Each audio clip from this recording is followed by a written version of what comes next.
स्वागत है आपका। आप देख रहे हैं इंडिया टीवी। आपके साथ मैं हूं प्राची पाराशर। वक्त है कहानी कुर्सी की का। रोज की तरह खास मेहमान हमारे साथ स्टूडियो में हैं। राहुल महाजन जी हमारे साथ हैं, विजय त्रिवेदी जी हमारे साथ हैं और समीर चंगावकर जी हमारे साथ हैं। बहुत स्वागत है सर आप सभी का।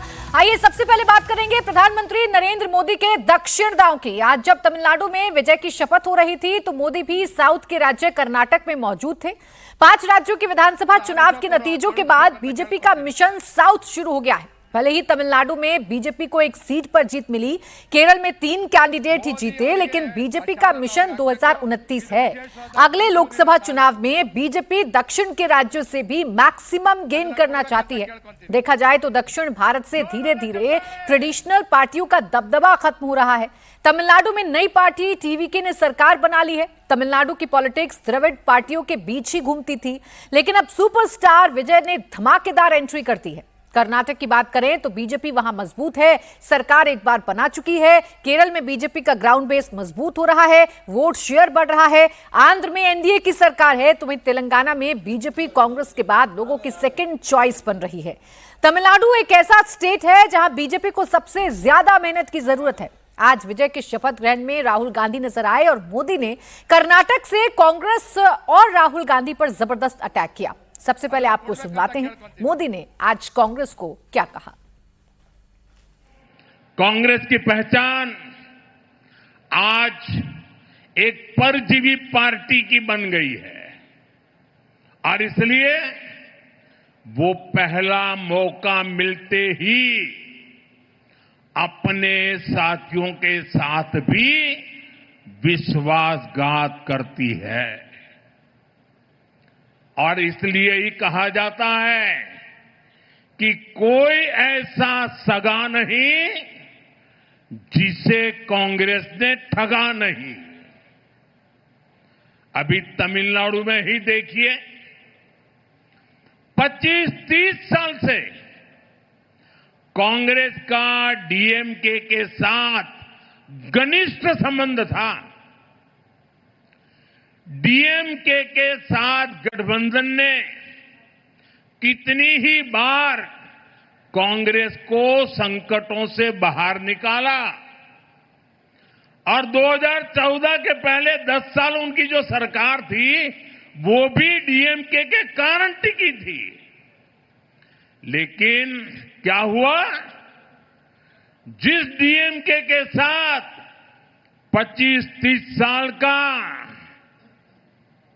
जीने मरने का नाता था, हर पल जो डीएमके कांग्रेस की भलाई के लिए काम करती थी, लेकिन जैसे ही सत्ता का खेल कहीं और मुड़ गया तो सत्ता के लालच में सत्ता भूखी कांग्रेस ने पहला मौका मिलते ही डीएमके की पीठ में छुरा भोंक दिया। परजीवी कांग्रेस को अब एक और पार्टी चाहिए जिसकी पीठ पर सवार होकर वो प्रासंगिक बनी रह सके। तो अब देखिए, एक तरफ कांग्रेस पर अटैक कर रहे हैं तो वहीं सुपरस्टार विजय को भी आज प्रधानमंत्री ने साधा और ये कहा कि बच के रहिएगा, कांग्रेस की आदत है धोखा देने की। ऐसा ना हो कि कांग्रेस विजय को भी धोखा दे दे। मुख्यमंत्री वो तमिलनाडु के बन चुके हैं। यानी कुल मिलाकर ये कहा जा सकता है कि ऐसे राज्य जहां अभी भी बीजेपी संघर्ष कर रही है, मेहनत कर रही है, धीरे धीरे अपने पैर जमा रही है, वहां कांग्रेस पर निशाना साधकर एक मौका है जो प्रधानमंत्री नरेंद्र मोदी ढूंढ रहे हैं। और ये मौका कितना कामयाब होगा, संगीत जी ये आप समझाइए। उनका ये कहना कर्नाटक में खड़े होकर कि कांग्रेस परजीवी पार्टी है, कांग्रेस जिसके कंधे पर सवार होती है उसे खा भी जाती है और सत्ता के लालच में जब मौका आता है तो फिर बैक स्टैबिंग भी कर देती। देखिए, परजीवी तो मुझे तो नहीं लग रहा है, क्योंकि वो दूसरों को भी मारती है और अपने भी मर जाती है, तो दोनों आत्महत्या के करीब पहुंच जाते हैं। आप देखिए, लालू प्रसाद यादव के साथ मिले तो लालू प्रसाद यादव को खा गया। अखिलेश यादव के साथ मिले थे, दोनों बबुआ साइकिल की सवारी कर रहे थे तो अखिलेश को उन्होंने डुबा दिया था। इस बार जरूर अखिलेश को थोड़ा सा राहत की सांस मिली और अपने भी सांस निकल के आई है। एक ही एग्जाम्पल दिखाई दे रहा है, वो यहाँ का था और थोड़ा बहुत महाराष्ट्र का था। दो जगह ऐसा एग्जाम्पल दिखाई दे रहा था, बाकी और कहीं ऐसा एग्जाम्पल दिखाई नहीं देता है। और इसमें तो कोई दो राय नहीं है कि कांग्रेस के भविष्य के लिए परजीवी होने के ये कोई जैसे उसका चॉइस नहीं है। कई चीज़ें जो होती है ना, हमारा चॉइस होता है, कोई विकल्प रहे तब ना, आपके पास कोई विकल्प नहीं है। यदि आप अकेले चुनाव में जाते हैं, आप अकेले चुनाव में आप पश्चिम बंगाल में गए, आप 2 सीटों तक जाकर के सिमट गए। एक समय था कि कांग्रेस पार्टी ने वहाँ पर एक छत्र राज किया था बिहार में। जो बिंदेश्वरी दुबे जो थे वो शायद उनके अंतिम चीफ मिनिस्टर थे, उसके बाद उनके पास चीफ मिनिस्टर नहीं बना।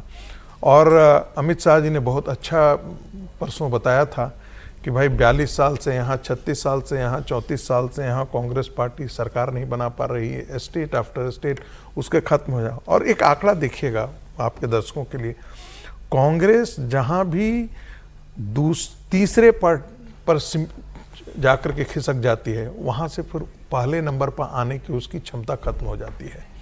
कोई भी स्टेट आप ले लीजिए, एग्जाम्पल के एक सिर्फ इसका अपवाद निकला था महाराष्ट्र के अंदर, जहां वो सेकंड लार्जेस्ट पार्टी बन करके आई थी। नहीं तो कांग्रेस पार्टी का ये पूरा का पूरा पैटर्न देखेंगे, जहां वो तीसरे तक खिसकती है तो फिर दूसरा बनने की और पहले बनने की क्षमता तो खत्म ही हो जाती है उसकी। तो आज कांग्रेस को यदि आप देखेंगे कि उसके 3 अपने राज्य हैं जहां पर वो शासन में है, कर्नाटक के अंदर है, पंजाब के अंदर है और हिमाचल प्रदेश के अंदर है। अब उसे लगता है कि जितनी क्षेत्रीय पार्टियां हैं वो करीब करीब सब निपट गई हैं। डीएमके निपट गया है, ममता बनर्जी निपट गई हैं, अखिलेश निपटे हुए हैं।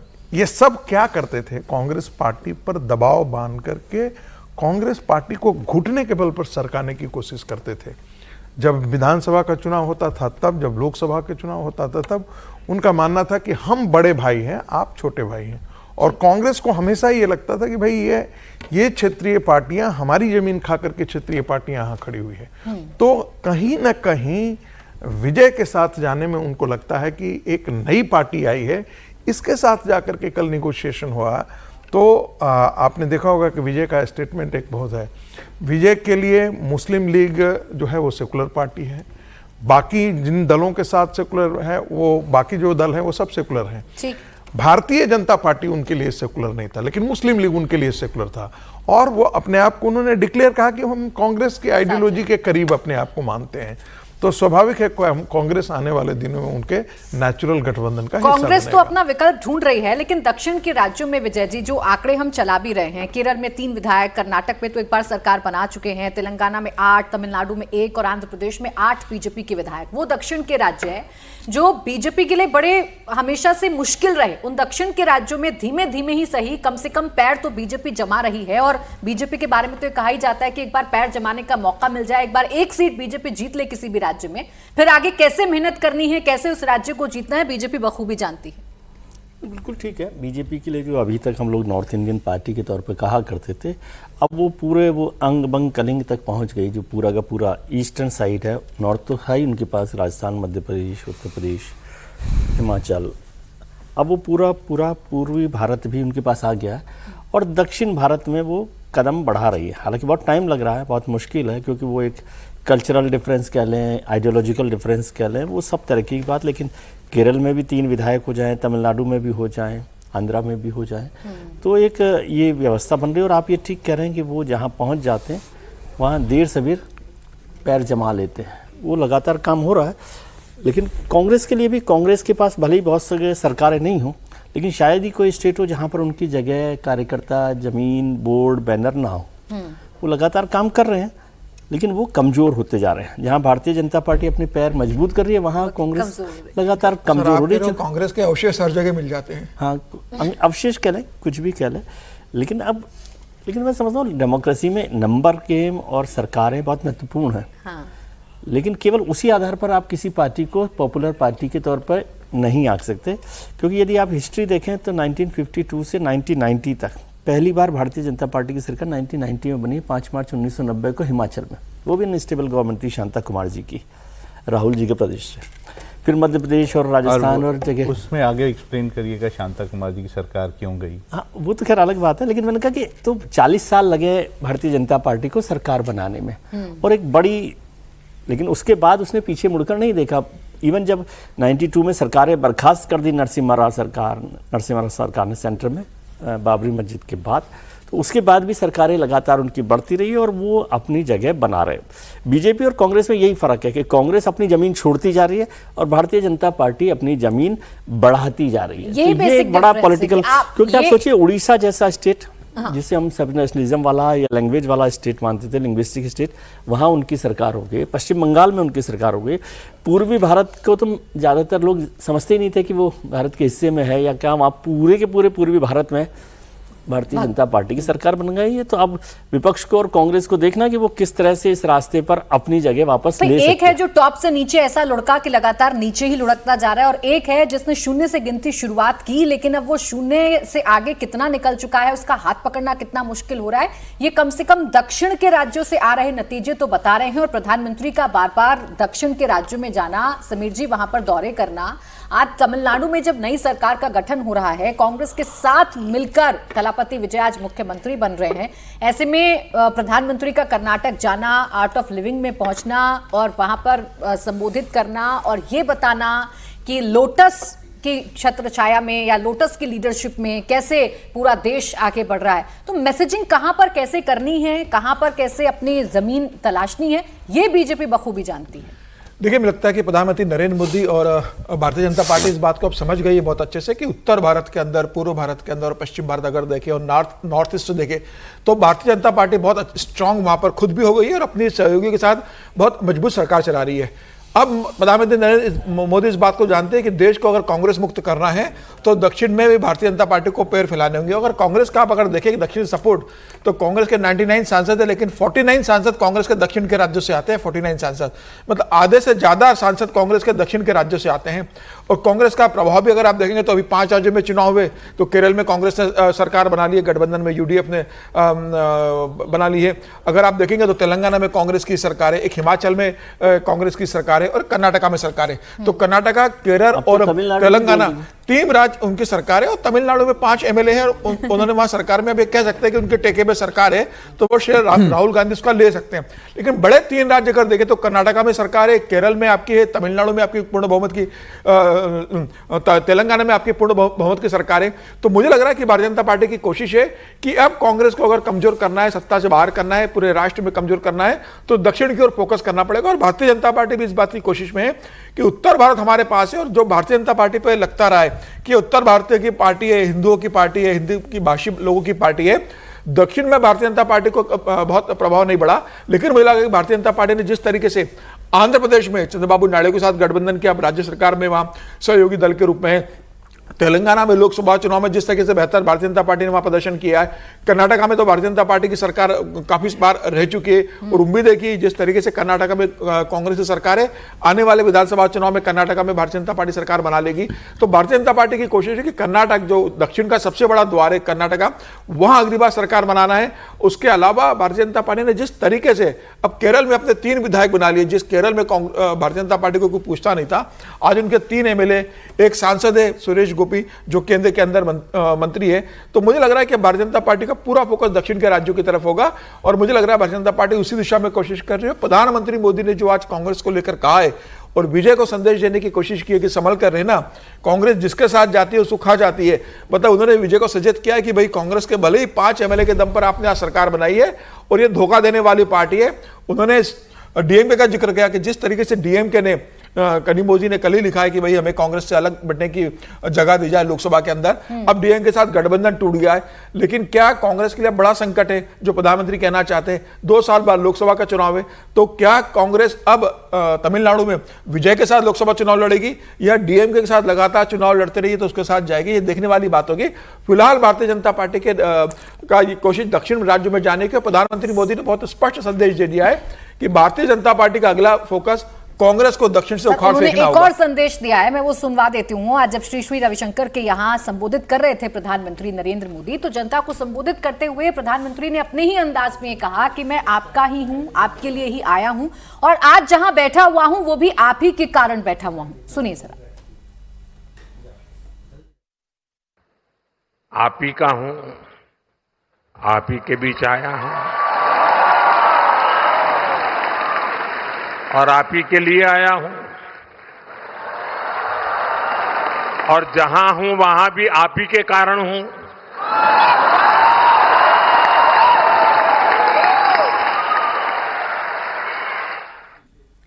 अब देखिए, बेंगलुरु में प्रधानमंत्री थे और ध्यान मंदिर के उद्घाटन के इस कार्यक्रम में प्रधानमंत्री बोल रहे थे। राजनीतिक बात करें प्रधानमंत्री, उससे पहले उन्होंने जिस तरीके की बातें कही, इशारों इशारों में जिस तरीके का संदेश देने की कोशिश प्रधानमंत्री ने की, वो आपने सुन लिया।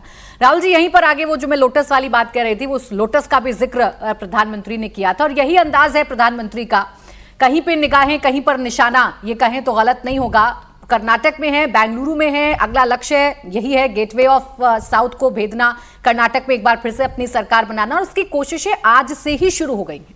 देखिए, लोकसभा के जो चुनाव हैं वो ज़्यादा आपको अंदाज़ा देते हैं दक्षिण भारत के बारे में। अगर हम देखें तो 2014 में 21 जो थे सांसद उनको दक्षिण भारत से मिले थे, जो कि 2024 में 29 हो गए थे। और इसमें भी 2 राज्यों की भूमिका सबसे ज़्यादा रही थी, कर्नाटक और तेलंगाना।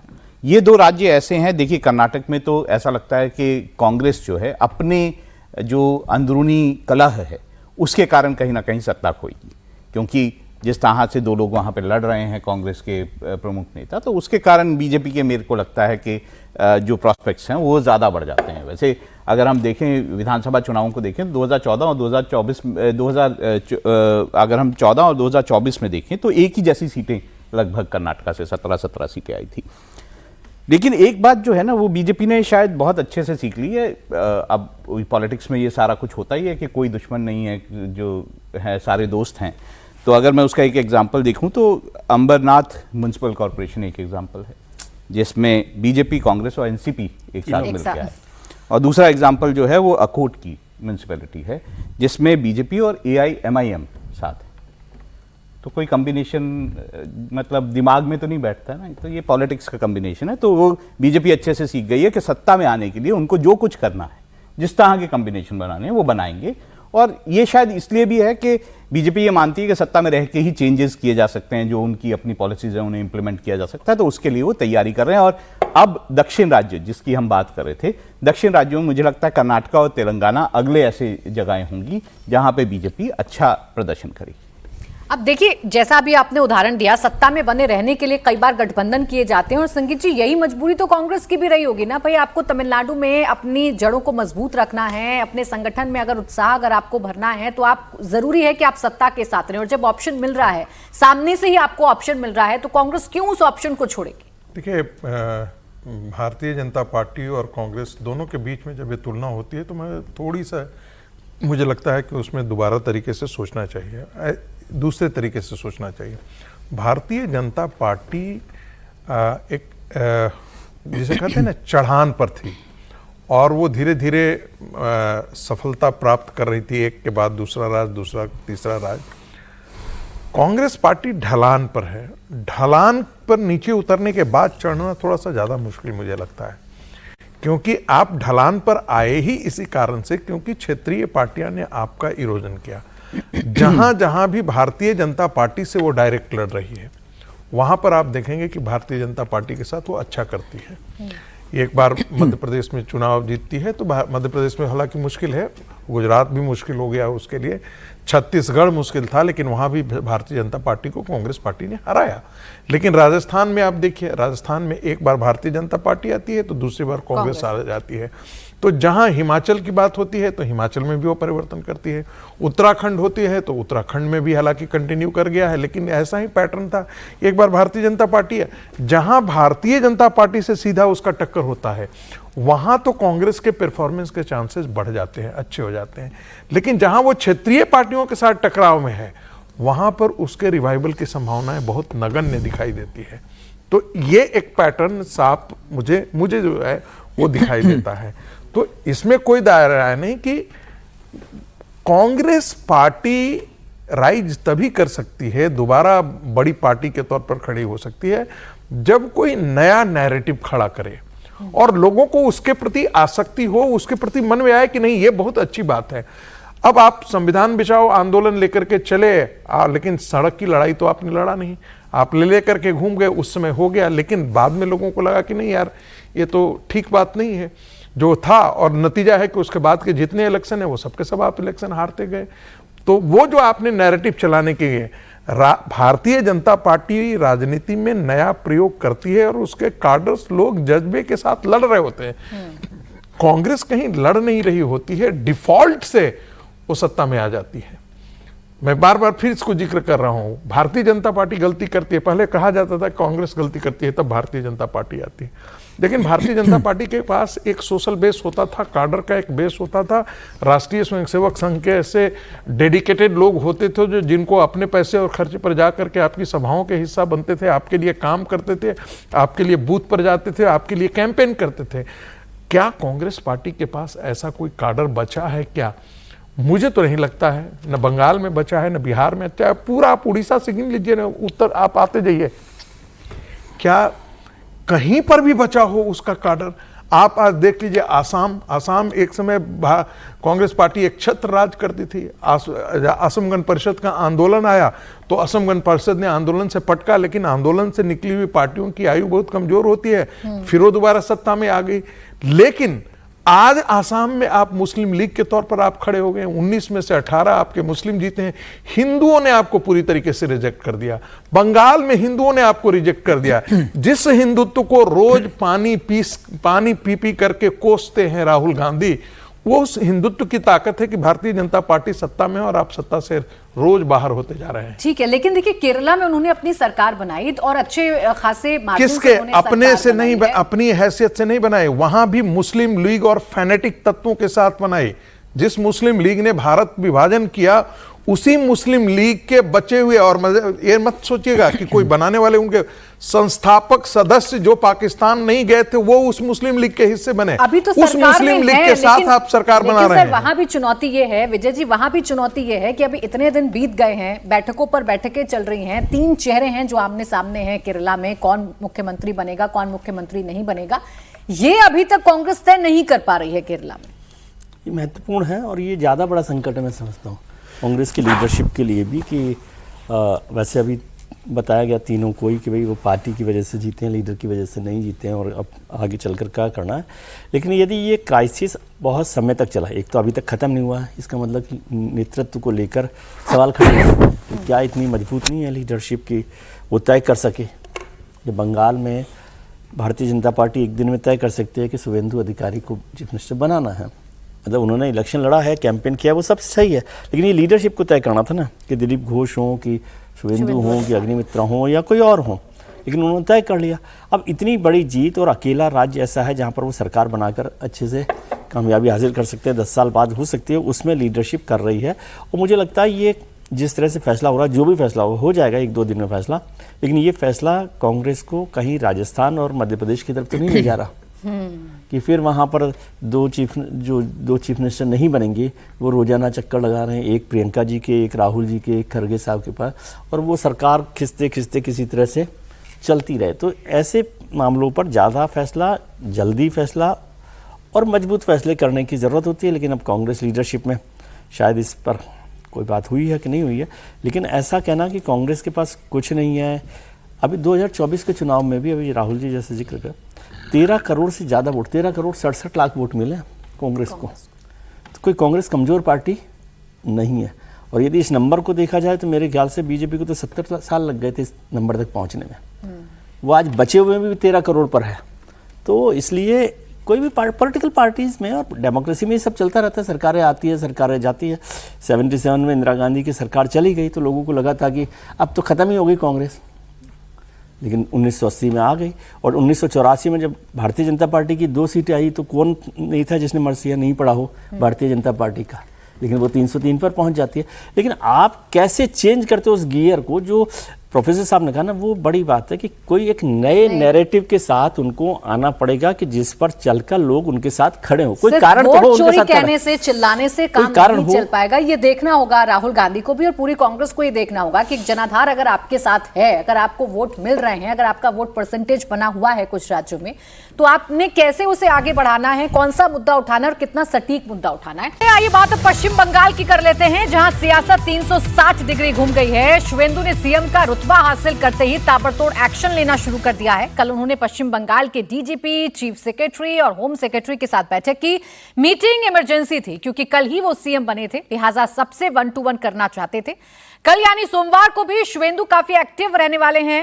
शाम 5 बजे सचिवालय नवन्ना में हाई लेवल मीटिंग करेंगे। सूत्र बता रहे हैं कि वो लॉ एंड ऑर्डर को लेकर कोई बड़ा आदेश जारी कर सकते हैं, क्योंकि इस मीटिंग में पश्चिम बंगाल के सभी आईएएस और आईपीएस अफसर मौजूद रहेंगे। सूत्र ये भी बता रहे हैं कि शुवेंदु अधिकारी ममता सरकार की योजनाओं की फाइल भी खंगाल रहे हैं, उनमें बदलाव भी कर सकते हैं और भ्रष्टाचार की जांच भी हो सकती है।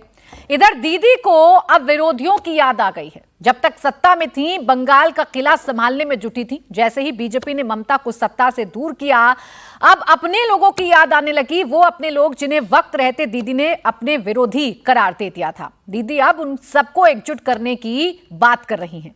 कल रविंद्रनाथ जयंती थी। दीदी इस मंच से विरोधियों को पुकार रही थी। ममता ने कहा कि बीजेपी को हराना है तो सबको साथ आना होगा। दिलचस्प बात तो यह है कि ममता ने अपने धुर विरोधी वामपंथी दलों को भी एकजुट होकर लड़ने की अपील की। सुनिए आप। আমি বলবো জোট বাঁধুন। আমরা সবাই চাই একটা যৌথ প্ল্যাটফর্ম তৈরি হোক, যে প্ল্যাটফর্মে অল পলিটিক্যাল পার্টি যারা বিজেপির এগেনস্টে, এমনকি আপনারা যদি বলেন লেফটিস্ট, আমার কোনো ইগো নেই, আমি সবাইকে নিয়েই চলতে চাই।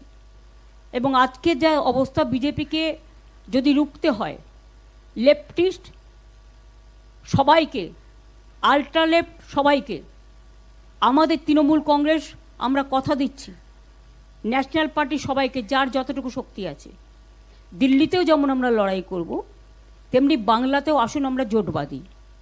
যদি কেউ এ ব্যাপারে কোনো রাজনৈতিক দল আমার সাথে কথা বলতে চান, আমি 4টে থেকে 6টা পর্যন্ত অ্যাভেলেবেল আছি অফিসে, আমাকে জানাবেন, আমি নিশ্চয়ই আপনাদের সাথে কথা বলবো।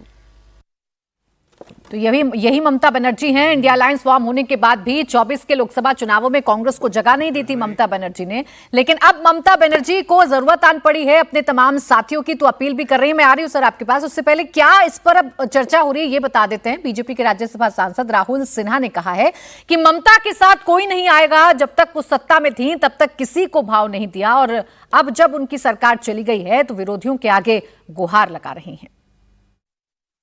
जिस बाम को उन्होंने धक्का मार के निकाल दिए, कांग्रेस को गला धक्का दिए, अभी सबका पैर पकड़ना चालू करेगा। अब देखिए ना क्या दशा होता है ममता बनर्जी को और तृणमूल कांग्रेस को। अभी इधर उधर सबको पैर पकड़ के चलेगा, लेकिन कोई उनका साथ नहीं देंगे, कारण सब उनको जान लिया कैसा हिंसा, कैसा जो दमन नीति उन्होंने चलाया, बंगाल को पीछे धकेल दिया। कोई पार्टी साथ नहीं देगा, और इसीलिए वो भटकते हुए आत्मा का तरह आप भटकते ही रहेंगे। तो ममता बनर्जी जब वाम दलों को भी अपने साथ आने की बात कर रही हैं, सबको एकजुट करने की बात कर रही हैं, तो जाहिर बात है कि ये गले से नीचे उतरेगा नहीं कि वो वाम दल जिनके खिलाफ ममता बनर्जी ने अपनी पूरी सियासत की, अब प्रदेश में उनकी जरूरत अगर ममता को आन पड़ी है, तो क्या समीर जी वाकई में टीएमसी कमजोर हो रही है? क्योंकि ममता बनर्जी की पॉलिटिक्स को जानने समझने वाले लोग तो ये कहते हैं ना कि बेशक वो सत्ता से दूर हो गई, लेकिन मजबूत विपक्ष की भूमिका वो हमेशा निभाती रहेंगी। देखिए, ममता बनर्जी बंगाल में सिर्फ कमजोरी नहीं हुई, ममता बनर्जी को टूट का डर भी सता रहा है। 80 विधायक ममता बनर्जी के साथ है, और ममता बनर्जी को लग रहा है कि जिस तरीके से मैं चुनाव हो रही है और भारतीय जनता पार्टी के साथ लोगों का समर्थन मिला है, कहीं ऐसा ना हो कि लोकसभा के मेरे 29 सांसदों में से कुछ सांसद चले जाए, राज्यसभा के मेरे जो 13 सांसद है उसमें से कोई सांसद बीजेपी के साथ चला जाए। तो ममता बनर्जी को डर है, और ये भी डर है कि कहीं कि कुछ विधायक मेरे साथ छोड़कर चला जाए। अब ममता बनर्जी को लगता है, जो चुनाव हारने के बाद उन्होंने कहा था कि अब मैं फ्री बर्ड हूं, अब मैं दिल्ली में भारतीय जनता पार्टी को घेरने का काम करूंगी, इंडिया गठबंधन को मजबूत करने का काम करूंगी। अगले शायद उनसे मिलकर चले गए। अब ममता बनर्जी न विधायक है न पार्टी के पास सुप्रीम लीडर है। मुझे लग रहा है उनके पास बहुत समय है। अब वो कल बंगाल से दिल्ली का ट्रेवल ज्यादा करेंगे, दिल्ली में ज्यादा रहेंगी, और ये कोशिश करेंगे कि भाई, और जो चुनाव परिणाम बंगाल का आया उसमें अगर आप देखेंगे तो कांग्रेस को आज 4.5% के करीब वोट मिला, 4.4% के करीब वोट है। अगर लेफ्ट की बात करेंगे तो लेफ्ट का भी लगभग 3% के करीब वोट है।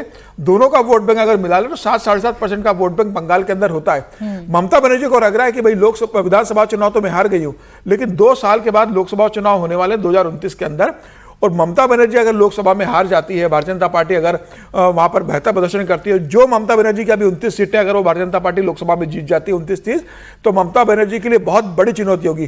तो ममता बनर्जी की कोशिश ये है कि बंगाल में मैं अपने आप को बना के रखूं और भारतीय जनता पार्टी को अन्य राज्यों में जहां चुनाव है वहां घेरने की कोशिश करूं, फिर उनकी कोशिश होगी कि अखिलेश का समर्थन करके उत्तर प्रदेश में भारतीय जनता पार्टी को हराने की कोशिश की जाए, गोवा में हराया जाए, उत्तराखंड में हराने की कोशिश की जाए, पंजाब में अरविंद केजरीवाल की सरकार की वापसी हो सुनिश्चित किया जाए। तो मुझे लग रहा है कि भारतीय जनता पार्टी का कारवां जिस तरीके से बढ़ रहा है पूरे हिंदुस्तान के अंदर, इसका डर ममता बनर्जी पर नजर आ रहा है और ममता बनर्जी कोशिश कर रही है कि किसी भी तरीके से करें। लेकिन क्या राहुल गांधी से ममता बनर्जी ने हारने के बाद फोन पर बात की कि अब मैं इंडिया गठबंधन को मजबूत करना चाहती हूं? क्या ममता बनर्जी ने राहुल गांधी से कहा कि आप इंडिया गठबंधन का नेतृत्व कीजिए, मैं आपके साथ हूं? क्या लोकसभा के अंदर ममता बनर्जी और कांग्रेस मिलकर साथ चलेंगे? स्टर्लिन ने तो कह दिया पार्टी ने, डीएमके ने, कि हमें कांग्रेस से अलग बैठने का दिया जाए। ऐसे में ममता बनर्जी क्या राहुल गांधी और स्टर्लिन के बीच में कोई बात के बाद फोन पर बातचीत तो हुई? ममता तो अपने बयानों में कह रही है कि इंडिया अलायंस को अब मजबूत करूंगी, लेकिन क्या कांग्रेस की तरफ से कोई श्योरिटी उनको मिली है? डीएमके और कांग्रेस के बीच में क्या चल रहा है ये तो हम देख ही रहे हैं, लेकिन क्या इतना आसान होता है राहुल जी राजनीति में कि अभी तक आप जब मजबूत थे, आप जब सत्ता की मलाई चख रहे थे, तो आपको कोई नहीं चाहिए था शेयर करने के लिए, आपको कांग्रेस नहीं चाहिए थी, वाम दलों के खिलाफ तो चलिए आपने लड़ाई लड़ी थी, लेकिन जैसे ही एक चुनाव आप हारे आपको सबकी याद आ रही है। क्या आसान है सबको एकजुट करना? देखिए, इतना आसान अभी तो खैर बहुत लंबा समय है जब जो ममता बनर्जी को खुद भी सोचना पड़ेगा कि क्या कारण रहे, क्यों हारी हैं वो, जनता ने क्यों उनको रिजेक्ट किया, ये सारी बातें हैं। लेकिन जैसे मैंने कहा कि राजनीति में ऐसा नहीं होता कि कोई दोस्त है कोई दुश्मन है। अगर हम उस तरह से देखें कि कितने वोट किसको पड़े हैं, तो अगर मैं तृणमूल के वोट मिला लूँ, कम्युनिस्ट पार्टी सीपीआई के वोट मिला लूँ और कांग्रेस के वोट मिला लूँ, तो वो बीजेपी से पोल्ड वोट से ज़्यादा हो जाते हैं। तो ऐसे में देखिए, ये कोशिश तो ममता बनर्जी की रहेगी कि वो सारे को एकजुट लेके आए, क्योंकि कांग्रेस भी नहीं चाहती कि बीजेपी रहे सत्ता में, वामपंथी भी नहीं चाहेंगे कि सत्ता में रहे। जबकि भवानीपुर में ऐसा माना जाता है कि इस बार जो वामपंथ के 13,000 वोट थे उसमें 10,000 वोट जो हैं वो बीजेपी की तरफ मुड़े। तो ये बाकायदा वहाँ पर चर्चा चल रही है कि ऐसा क्या हुआ कि सीपीआई के वोट जो हैं वो कहीं ना कहीं जो है जो बीजेपी या लेफ्ट के वोट जो है वो बीजेपी को पड़े। लेकिन कोशिश ममता बनर्जी की यही होगी कि एक तरह से, चाहे हार हुई है, लेकिन एक तरह से सारे विपक्षी दलों को एकजुट करके कहीं ना कहीं बीजेपी को चुनौती दी जाए। लेकिन अब चर्चाएं पश्चिम बंगाल में रागित जी ये भी होती हैं कि टीएमसी के सामने अब चुनौती यह है कि अपनी पार्टी को कम से कम इंटैक्ट रखें। अभिषेक बनर्जी और ममता बनर्जी के बीच के उनके जो ग्रुप्स हैं उनके बीच की जो एक खाई है उसकी चर्चा अब होने लगी है। ऐसा तो नहीं कि टीएमसी के लिए अपनी मुश्किलें हैं? अब देखिए ना, कई नेता उनके अपने बयानों से पलट रहे हैं, कोई डर का जिक्र कर रहा है, तो ये सब खलबली है अभी टीएमसी के खेमे में। देखिए, बहुत ऐसी चर्चा सुनाई पड़ती थी कि जब सदन का यहाँ पार्लियामेंट का सेशन चल रहा होता तो सौगत राय को उन्होंने बहुत बेइज्जत किया था। फिर 2-3 और सांसद हैं जिनका नाम लेकर के मैं जिक्र नहीं करना चाहता हूँ क्योंकि ये सब चीज़ें कंफर्म नहीं होती हैं, तो जिसके बारे में कहा जाता है कि कुछ महिला सांसदों के बारे में भी उन्होंने बहुत जो है वो टिप्पणी की थी, उनको डांटा था बहुत ज़ोर से किसी चीज़ को लेकर के। और जो एक पार्टी हुई थी, आपको ध्यान होगा, पार्टी हुई थी जिसमें महिला सांसद जो है वो शायद उस जो फैमिली फंक्शन था उसमें डांस करते हुए आए, तो बहुत ज़ोर से उनको डांटा गया था, उनको ह्यूमिलिएट किया गया था। वो जो उन्हें स्वीकार नहीं था कि भाई हम एक पर्सनल फंक्शन में गए हैं और पर्सनल फंक्शन से यदि कोई वीडियो लीक हो जाता है कि हम अपने घर में डांस नहीं करते हैं, हम अपने घर परिवार के फैमिली के फंक्शन में यदि हो रहा है, कोई प्रोग्राम हो रहा है तो हम परफॉर्म करते हैं या कुछ करते हैं, जो भी हो एंजॉय करते हैं या करते हैं। अब उसको कोई पब्लिक फोरम में यदि ला करके डाल दिया तो उसके लिए हमको डांट पड़े। और अभिषेक की उम्र कितनी है? अभिषेक अपने से 2 गुने उम्र से भी ज़्यादा लोगों को के साथ जिस प्रकार के बिहेव करते हैं वो ठीक वैसा ही है जैसे राहुल गांधी कमलनाथ के और कमल कैसे हो और गहलोत कैसे हो, इस प्रकार की बातें जो है वो जो एंटाइटलमेंट हो जाता है ना जब, तो ये स्थिति आती है। तो अब जाकर के जब आपके पास सत्ता नहीं होती है, सत्ता जो है वो बहुत बड़ा सीमेंटिंग फोर्स होता है, तो जब आपके पास सत्ता नहीं रहेगी, केंद्र में आपकी सत्ता के हिस्से नहीं है, राज्य से सत्ता की गायब हो जाएगी। और कल भारतीय जनता पार्टी की सरकार जब आपके लोगों को पकड़ना शुरू करेगी, जिन्होंने गुंडागर्दी किया था, मारा था, पीटा था, 345 लोगों की जो जानें गई थी, उनके ऊपर जब केस नहीं चले गए थे, जब आपके कार्डर को केस हो रहा है, तो वो भागेंगे, वो आपकी पार्टी को छोड़ेंगे, आपकी पार्टी में भगदड़ मचेगी और सबको अपनी जान बचाने के लिए। हम देख रहे थे कि कल से जो टीएमसी के कुछ प्रवक्ता थे, उन्होंने कहना ये शुरू कर दिया कि मेरा टीएमसी से कोई लेना देना नहीं है। लाइन बदल ली है। हाँ, मतलब हैरानी होती थी। कल जाकर के वो टेलीविजन पर ममता के लिए किसी भी हद तक जाकर के चीखने चिल्लाने की भाषा यूज करते थे, और आज एक कहना शुरू किया कि नहीं नहीं, मैंने तो इंडिपेंडेंट चुनाव लड़ा है, मेरा ममता से लेना कोई मेरा ममता से कोई लेना देना है। एक दूसरे प्रवक्ता को देखा, बहुत सभ्य और शालीन भाषा में बात करते हैं। तीसरे प्रवक्ता को भी देखा, वो भी बड़े सभ्य शालीन में, ममता अब शुभेंदु दा को सबों के साथ फेयर ट्रीटमेंट करना चाहिए। अरे भाई, अब ये लोग क्या करेंगे? कल तक जो इनके साथ थे, बाद में ये पार्टी टूटेगी। जैसे सीपीएम के सत्ता में जाने के बाद, सीपीएम तो बहुत एक जिसे कहते हैं ना आइडियोलॉजी था, जिसको सीमेंटिंग फोर्स काम करता था। सत्ता तो था ही, एक आइडियोलॉजी भी थी। हाँ। ये तो पूरा सत्ता के सहारे ही आप टिके हुए थे। कांग्रेस को मैं बार बार कहता हूं, कांग्रेस आइडियोलॉजी के बेस्ड पार्टी नहीं है। इस देश में आइडियोलॉजी बेस्ड दो ही पार्टियां हैं, लेफ्ट है, राइट है, जिनके कार्डर आइडियोलॉजी से मोटिवेट होकर के वहां पर खड़े हो। गलत है, सही है, ये सब दूसरा हो जाता है। कांग्रेस पार्टी इसलिए बिखर गई क्योंकि सत्ता का ग्लू उसके साथ खत्म होता गया। मैं ये ऐसे में तृणमूल कांग्रेस के टूटने का डर ज्यादा होगा। मैं बिल्कुल सर, यही मैं जानना चाह रही हूँ कि टीएमसी अभी 3 बार से सत्ता में रही सर, 15 साल सत्ता में रही ममता बनर्जी। अचानक से क्या ये जो आह्वान कर रही हैं विजय जी, ये उनको राज्य में जरूरत पड़ रही है अपने तमाम साथियों की, या वो केंद्र की राजनीति की तरफ देख रही हैं? वो चाह रही हैं कि इंडिया अलायंस को तो कम से कम मजबूत करें, अभी नहीं तो 2029 में तो कम से कम बीजेपी को रोकें। ये राज्य और केंद्र की बात नहीं, ये उनके वजूद की बात है। सबसे पहले कि उनका वजूद बचा रहे तो राज्य में भी चाहिए और केंद्र में इसलिए चाहिए क्योंकि अभी राज्य में तो इतना बड़ा झटका लगा है, तो वहाँ से कोई स्पेस जो केंद्र में बची हुई है और राहुल जी के अलावा जो स्पेस वो ले सकती हैं या राहुल जी की जगह ले सकती हैं, उसमें से स्पेस की कोशिश करें। और इसमें कोई बहुत ऐसा हैरानी वाली बात नहीं, सब ऐसे ही दल करते हैं, हारते हैं जीतते हैं, तो हारते हैं तो सब लोग ये बात करने लगते हैं कि हाँ सबको साथ चलना चाहिए, जितना जल्दी समझ में आ जाए। और तृणमूल कांग्रेस टूटेगी, इसमें कोई ऐसी बात नहीं है। तृणमूल कांग्रेस अभी सत्ता में थी 2021 में, तब भी टूट रही थी। जो आज भारतीय जनता पार्टी की सरकार है, उनके सारे गमछे तो उसमें से ज़्यादातर लोगों के गमछे अभी तक टीएमसी के ही थे, खुद मुख्यमंत्री समेत। तो ऐसा नहीं है कि टीएमसी, और जब हार गई है तो ज़्यादा चांसेस हो गए कि उनकी पार्टी टूट जाए, बहुत सारे लोग निकल जाए, और दरवाजा तो खुला हुआ। विजय जी, तब पार्टी नहीं टूटी थी, लोग टूट रहे थे। हाँ, वो पार्टी का मतलब वही बात है, लोग निकल रहे हैं तो पार्टी टूट रही है, और दरवाजा तो खुला हुआ ही है इधर। इसमें दरवाजे में भी कोई दिक्कत नहीं, दरवाजा बंद हो तो फिर भी संकट होता है, दरवाजा खुला हुआ है। सर, इस दरवाजे में चटकने नहीं है अंदर से। हाँ, वही तो आह्वान है, तो वो हो सकता है। ममता जी के लिए अभी एक बड़ा जो काम है, मतलब ये एकता और ये तो है, कोलकाता के इलेक्शन है दिसंबर में, कोलकाता म्यूनिसिपल कॉरपोरेशन के, और उसके दौरान ही बहुत सारे लोकल बॉडीज इलेक्शंस होने। तो क्या कांग्रेस टीएमसी अपने आप को रिटेन करने के लिए और पार्टी को बनाए रखने के लिए यदि उसमें काम करती, कोलकाता की 11 सीट्स थी जो म्यूनिसिपल कॉरपोरेशन में आती हैं, उसमें से 5 सीटें टीएमसी ने जीती है, 6 भारतीय जनता पार्टी ने जीती है। तो यदि 144 वार्ड्स वाले उस म्यूनिसिपल कॉरपोरेशन में ममता जी कुछ अच्छा करने की कोशिश करें या अच्छा हो जाए, तो हो सकता है कि वो रिटेन कर सके। लेकिन चुनावों में, राजनीति में ऐसा चलता रहता है, हारते हैं तो सब लोग एक साथ होते ही हैं, जीतते हैं तो अपना चलाते हैं। तब तो ममता बनर्जी को बर्दाश्त नहीं था कि कोई सीटों में बंटवारा भी करे। टीएमसी जीत जाती और सरकार बना लेती तो तब थोड़ी ना जरूरत होती है सारी होती क्या। तो लेकिन अब मुश्किल वक्त है, तो मुश्किल वक्त में अपने याद आते हैं ममता बनर्जी को, भी याद आ जाए तो अच्छी बड़ी बात। नहीं, मुश्किल वक्त में यहाँ तक कि उन्होंने सीपीआई एमएल को भी एक्सेप्ट किया। हाँ। कि नक्सल बचा कहाँ है? बंगाल में तो बनर्जी को नहीं मार दिया। अगर ममता बनर्जी को इतना सीपीआई सीपीएम से प्यार हो गया है कि भाई गठबंधन में हम मिलकर चुनाव लड़ेंगे, तो ममता बनर्जी तो फ्री बर्ड है। सीपीआई सीपीएम के कार्यालय में चली जाए, उनसे मिलने, वहां चाय पी कराए, उनको इनवाइट करे, तो लगेगा कि वाकई ममता बनर्जी अब चाहती है। समीर जी, उन्होंने कहा कि जो बात करना चाहते हैं वो हमसे बात कर सकता है। हाँ। यानी कि अभी भी उनका तेवर वही है कि कोई और आकर के उनसे बात करें, ये रीच आउट नहीं करने के लिए। अभी सत्ता गई है ना सर, वो अभी सत्ता गई है, आगे जैसे मौके आएंगे। मुझे एक ही बात पे आपने कहा कि माननीय मुख्यमंत्री जी हैं शुभेंदु जी, वो कल बड़ी मीटिंग कर रहे हैं IAS IPS ऑफिसर्स की लॉ एंड ऑर्डर पर। जाहिर है लॉ एंड ऑर्डर वहाँ का बड़ा इशू है। फिर आपने कहा भ्रष्टाचार पर भी, तो भ्रष्टाचार पर भी बैठक करेंगे मुख्यमंत्री जी? करेंगे सर, मुख्यमंत्री हैं सर वो।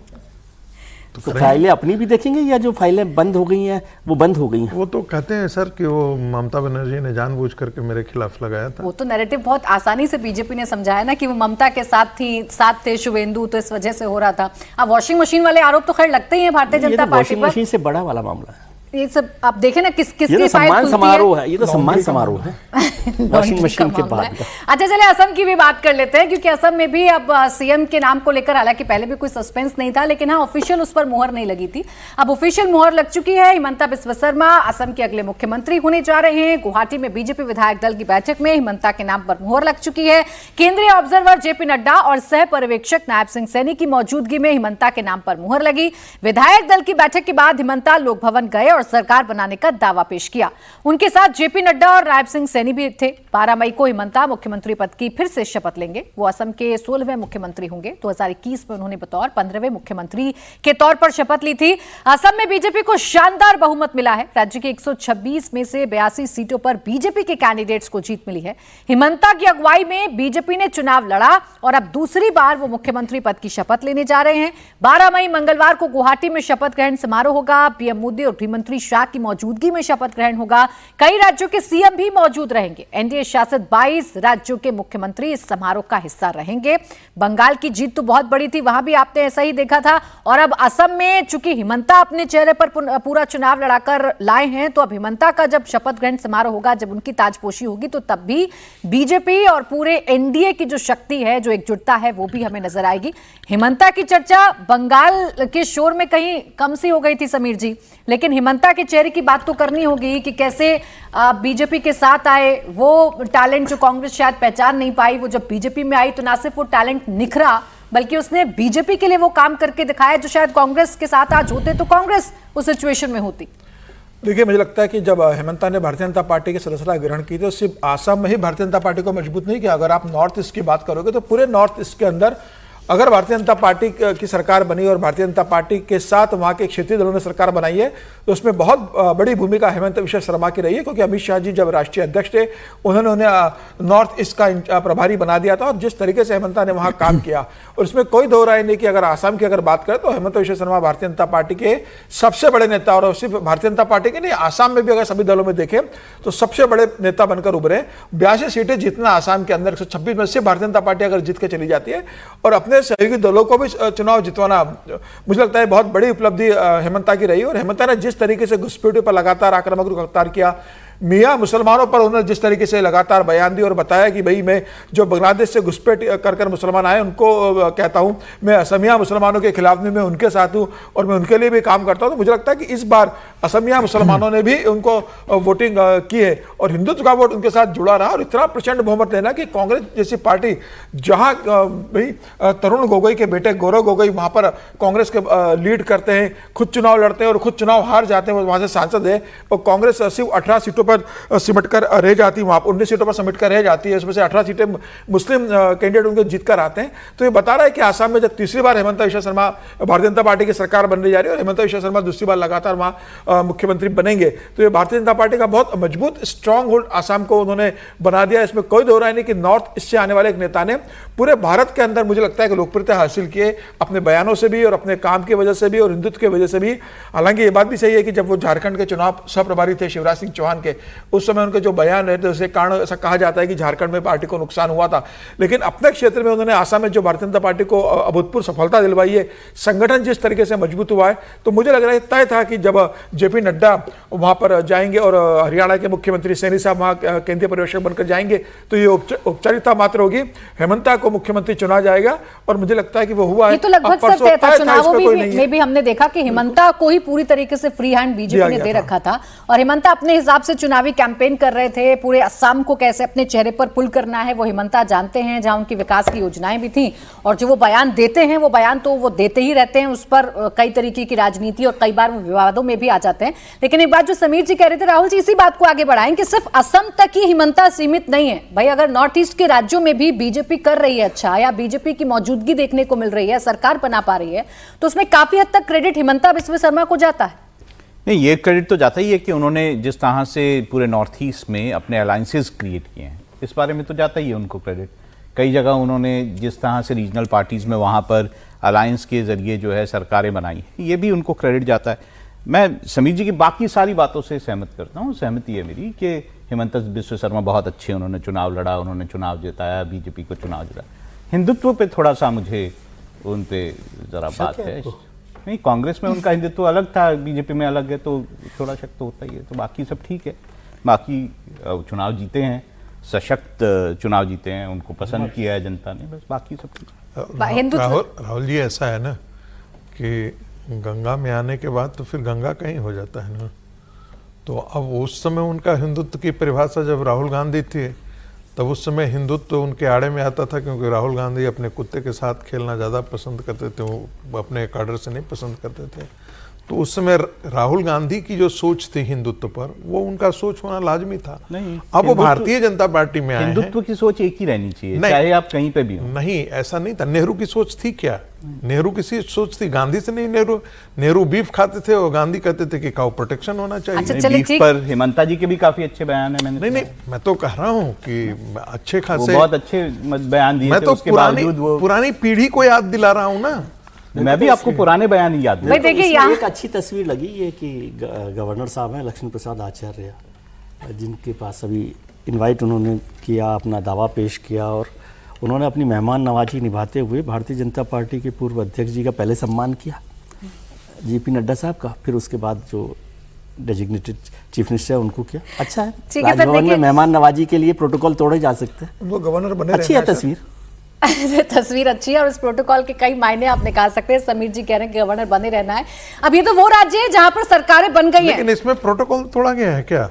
बात करेंगे अब यूपी की। बंगाल चुनाव के बाद उत्तर प्रदेश में हलचल बढ़ गई है। बीजेपी बंगाल के विजय रथ को यूपी तक लाने में जुटी है। बंगाल में शपथ ग्रहण के बाद आज यूपी में कैबिनेट विस्तार हो रहा है।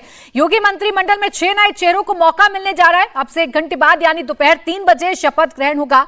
राजभवन में योगी के 6 नए मंत्रियों को शपथ दिलाई जाएगी, जिसमें 1 ब्राह्मण, 2 दलित और 3 ओबीसी फेस को योगी कैबिनेट में जगह दी जा रही है।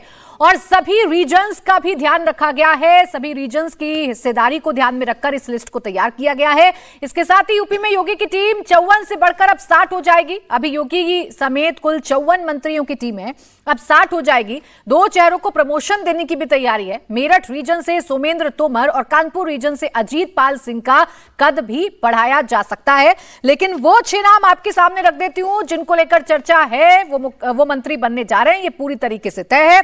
भूपेंद्र चौधरी पश्चिमी उत्तर प्रदेश से आते हैं, जाट चेहरा है, उनको मंत्री बनाया जा रहा है। मनोज पांडे समाजवादी पार्टी में थे, 2022 का चुनाव समाजवादी पार्टी के टिकट पर लड़े थे, लेकिन राज्यसभा के दौरान उन्होंने क्रॉस वोटिंग की थी। 2025 में पार्टी से निकाल दिए गए थे, फिर उन्होंने बीजेपी ज्वाइन की। अब इन्हें भी मंत्री बनाया जा सकता है। ये ब्राह्मण चेहरा है, बड़ी बात यह है ब्राह्मण चेहरा है और अवध को ये रिप्रेजेंट करते हैं। रायबरेली ऊंचाहार इनकी सीट है।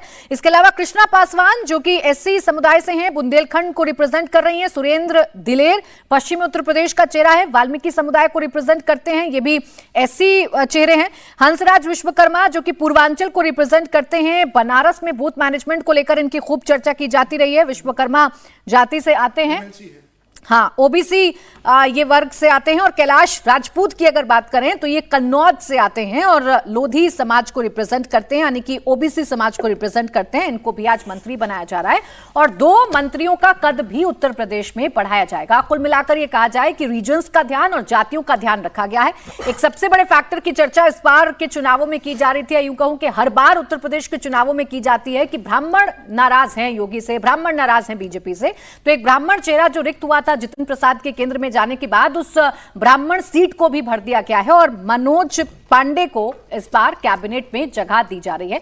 अब ये 6 नाम विजय जी जो मैंने बताए, ये 6 नाम कितने बैलेंस्ड आपको लगते हैं और सारे समीकरण क्या इनके जरिए योगी कैबिनेट साधती हुई दिख रही है आपको? सारे नहीं करना चाहिए, लेकिन ज़्यादातर समीकरण साधने की कोशिश है। एक बात महत्वपूर्ण है कि दूसरा उनका रिशफल है योगी सरकार का 24 में लोकसभा चुनावों से पहले हुआ था, लेकिन उसका असर तो कोई बहुत बड़ा नहीं हुआ। उन चुनावों में भारतीय जनता पार्टी को कोई बड़ा फायदा नहीं हुआ। भूपेंद्र चौधरी जी भारतीय जनता पार्टी के पूर्व अध्यक्ष भी रहे हैं। ब्राह्मण चेहरे की बात हो ही रही है, मनोज पांडे जी की समाजवादी पार्टी से आए हैं, तो स्वागत है उनका पार्टी में, तो वो भी मंत्री बन जाएंगे सरकार में।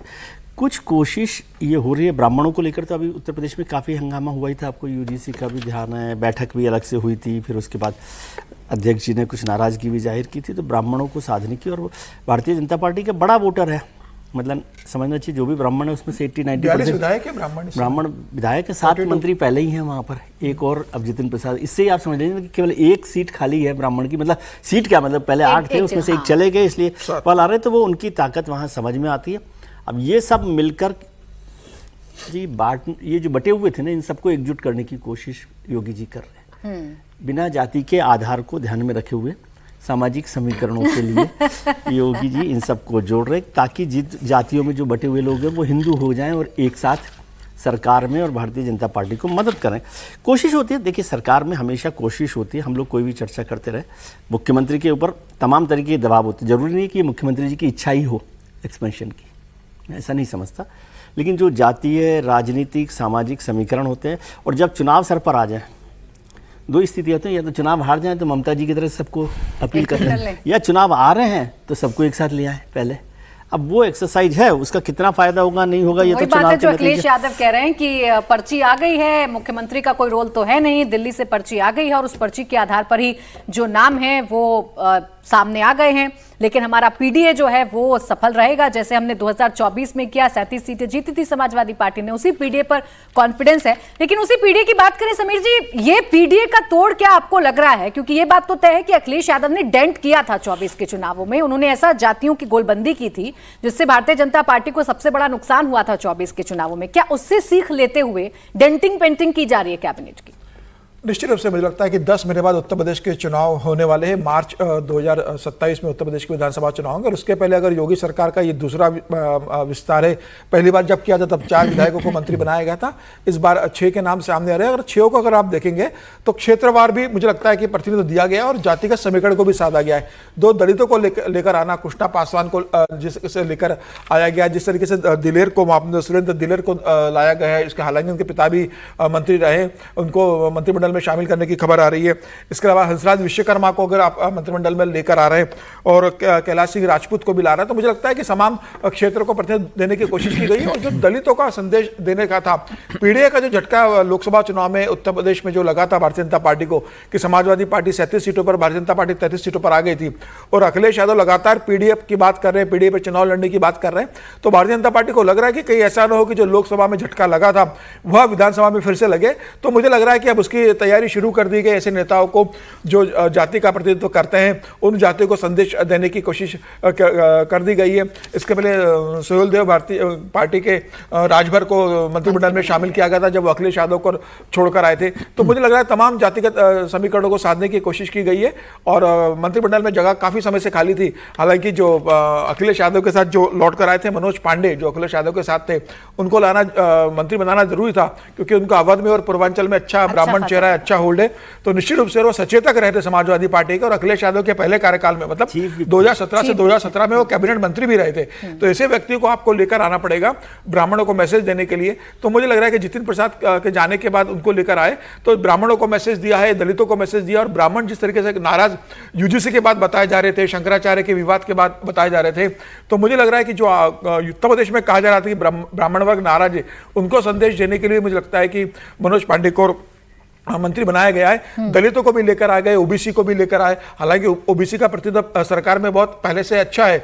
आपके पास उप मुख्यमंत्री अगर आप देखेंगे तो आपके पास उप मुख्यमंत्री ऑलरेडी ओबीसी का प्रतिनिधित्व करते हैं। उसके अलावा कई तमाम बड़े नेता है जो ओबीसी का प्रतिनिधित्व करते हैं। अगर जिसमें देखें तो कई बड़े नेता भारतीय जनता पार्टी के रहे। लेकिन मुझे लगता है कि अब भारतीय जनता पार्टी कोशिश कर रही है कि 10 महीने बाद अखिलेश यादव का पीडीए ना चले, इसलिए जातिगत समीर को क्षेत्रवार कुछ वर्गों को तो साधना ही पड़ेगा। अगर ब्राह्मण वोट बैंक 89% 2022 के चुनाव में भारतीय जनता पार्टी को मिलता है, 2017 से भी ज्यादा था, उस वक्त भी नाराजगी की खबरें थी, लेकिन इस बार मुद्दे ज्यादा हो गए। यूजीसी का मुद्दा हो गया, शंकराचार्य का मुद्दा हो गया, और एक एग्जाम में जो पंडित शब्द था उसके इस्तेमाल का मुद्दा हो गया। तो ये नाराजगी कहीं बड़ी ना हो जाए, उसको कंट्रोल करने की कोशिश है, क्योंकि 89 में से भी अगर थोड़ा बहुत भी खिसकता है तो सीटें खिसक जाएंगी भारतीय जनता पार्टी की, और उसी को डैमेज कंट्रोल करने की कोशिश मनोज पांडे के रूप में दिख रही है। राठी जी देखिए, मैं इस बात से बड़ा ये रहता हूँ, हमेशा सशंकित रहता हूँ कि क्या एक ब्राह्मण चेहरे के अंदर देने से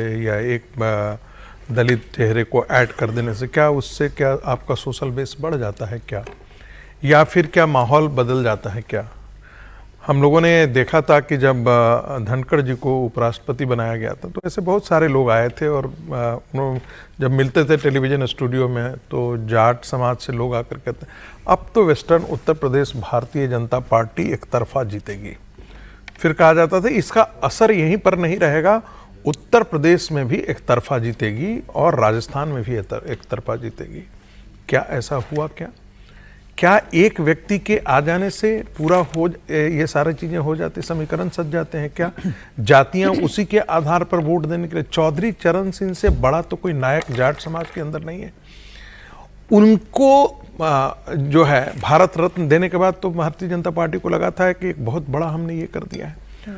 मोहन यादव जिनका कोई कॉन्स्टिट्यूएंसी नहीं है, यादवों का कोई बहुत समाज बड़ा नहीं है मध्य प्रदेश के अंदर, मोहन यादव को बनाया गया था तो लोगों ने कहा था कि उत्तर प्रदेश में इसका असर देखने को मिलेगा, बिहार में असर देखने को मिलेगा। बिहार में जीती है तो अपने कारण से जीती है और उत्तर प्रदेश में मोहन यादव के रहते हुए भी भारतीय जनता पार्टी बहुत बुरा परफॉर्म की है।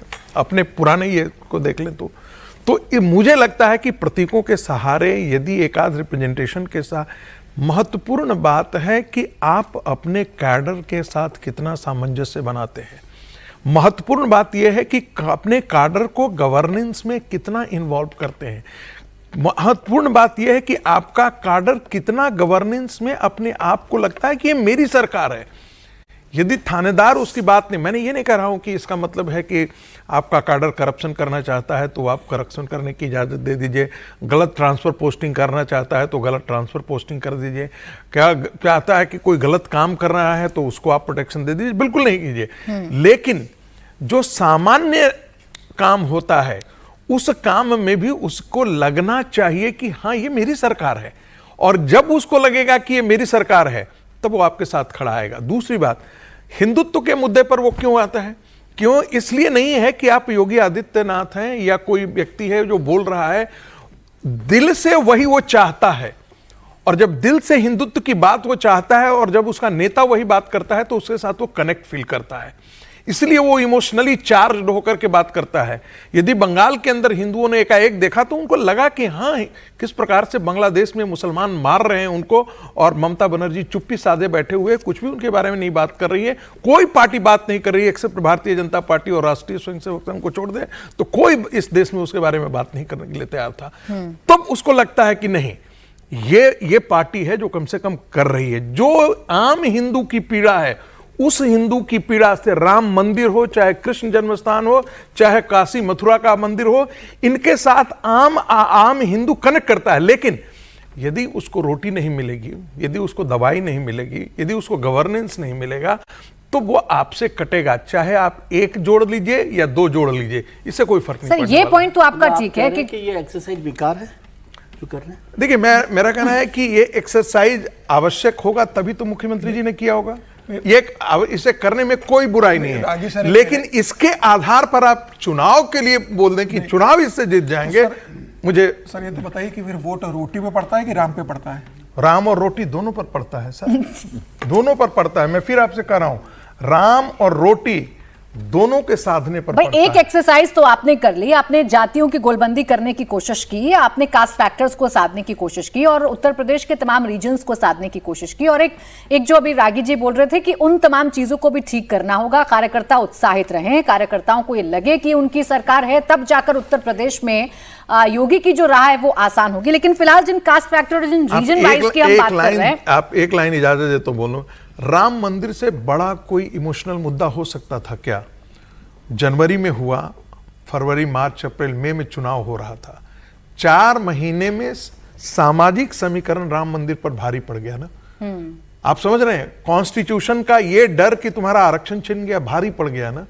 यदि वो सब चीजें नहीं होती और राम मंदिर वो रहता मुद्दा तो फिर भारतीय जनता पार्टी के लिए 300 सीटें पार करने में कोई दिक्कत अभी देखिए अखिलेश जो ट्वीट कर रहे हैं, अखिलेश कह रहे हैं कि आपने कैसे चुन लिया, इतने सारे विधायकों में से आपने 6 चेहरे ही कैसे चुन लिए? अगर आपने 6 चुन लिए तो उन जातियों के बाकी प्रतिनिधित्व की बात फिर कहां जाएगी? अगर आपने दूसरे दलों से आए शख्स में से किसी एक को चुन लिया तो बाकी आपका मुंह ताकेंगे आप। वो तो बहुत सारे इफ और बट बता रहे हैं, लेकिन ये तय है कि इनको जरूरी था। अखिलेश यादव अपने परिवार से बाहर निकल पाए थे। ठीक है राहुल जी, लेकिन ये जरूरी था, ये तय था कि 27 से पहले जितने लूप होल्स रह गए 24 में, उनको धीरे धीरे करके दुरुस्त करना ही पड़ेगा, तभी उत्तर प्रदेश में जीत मिल सकती है, क्योंकि सामने अखिलेश खड़े हैं जो कॉन्फिडेंट हैं अपने पीडीए को लेकर 24 की जीत के बाद।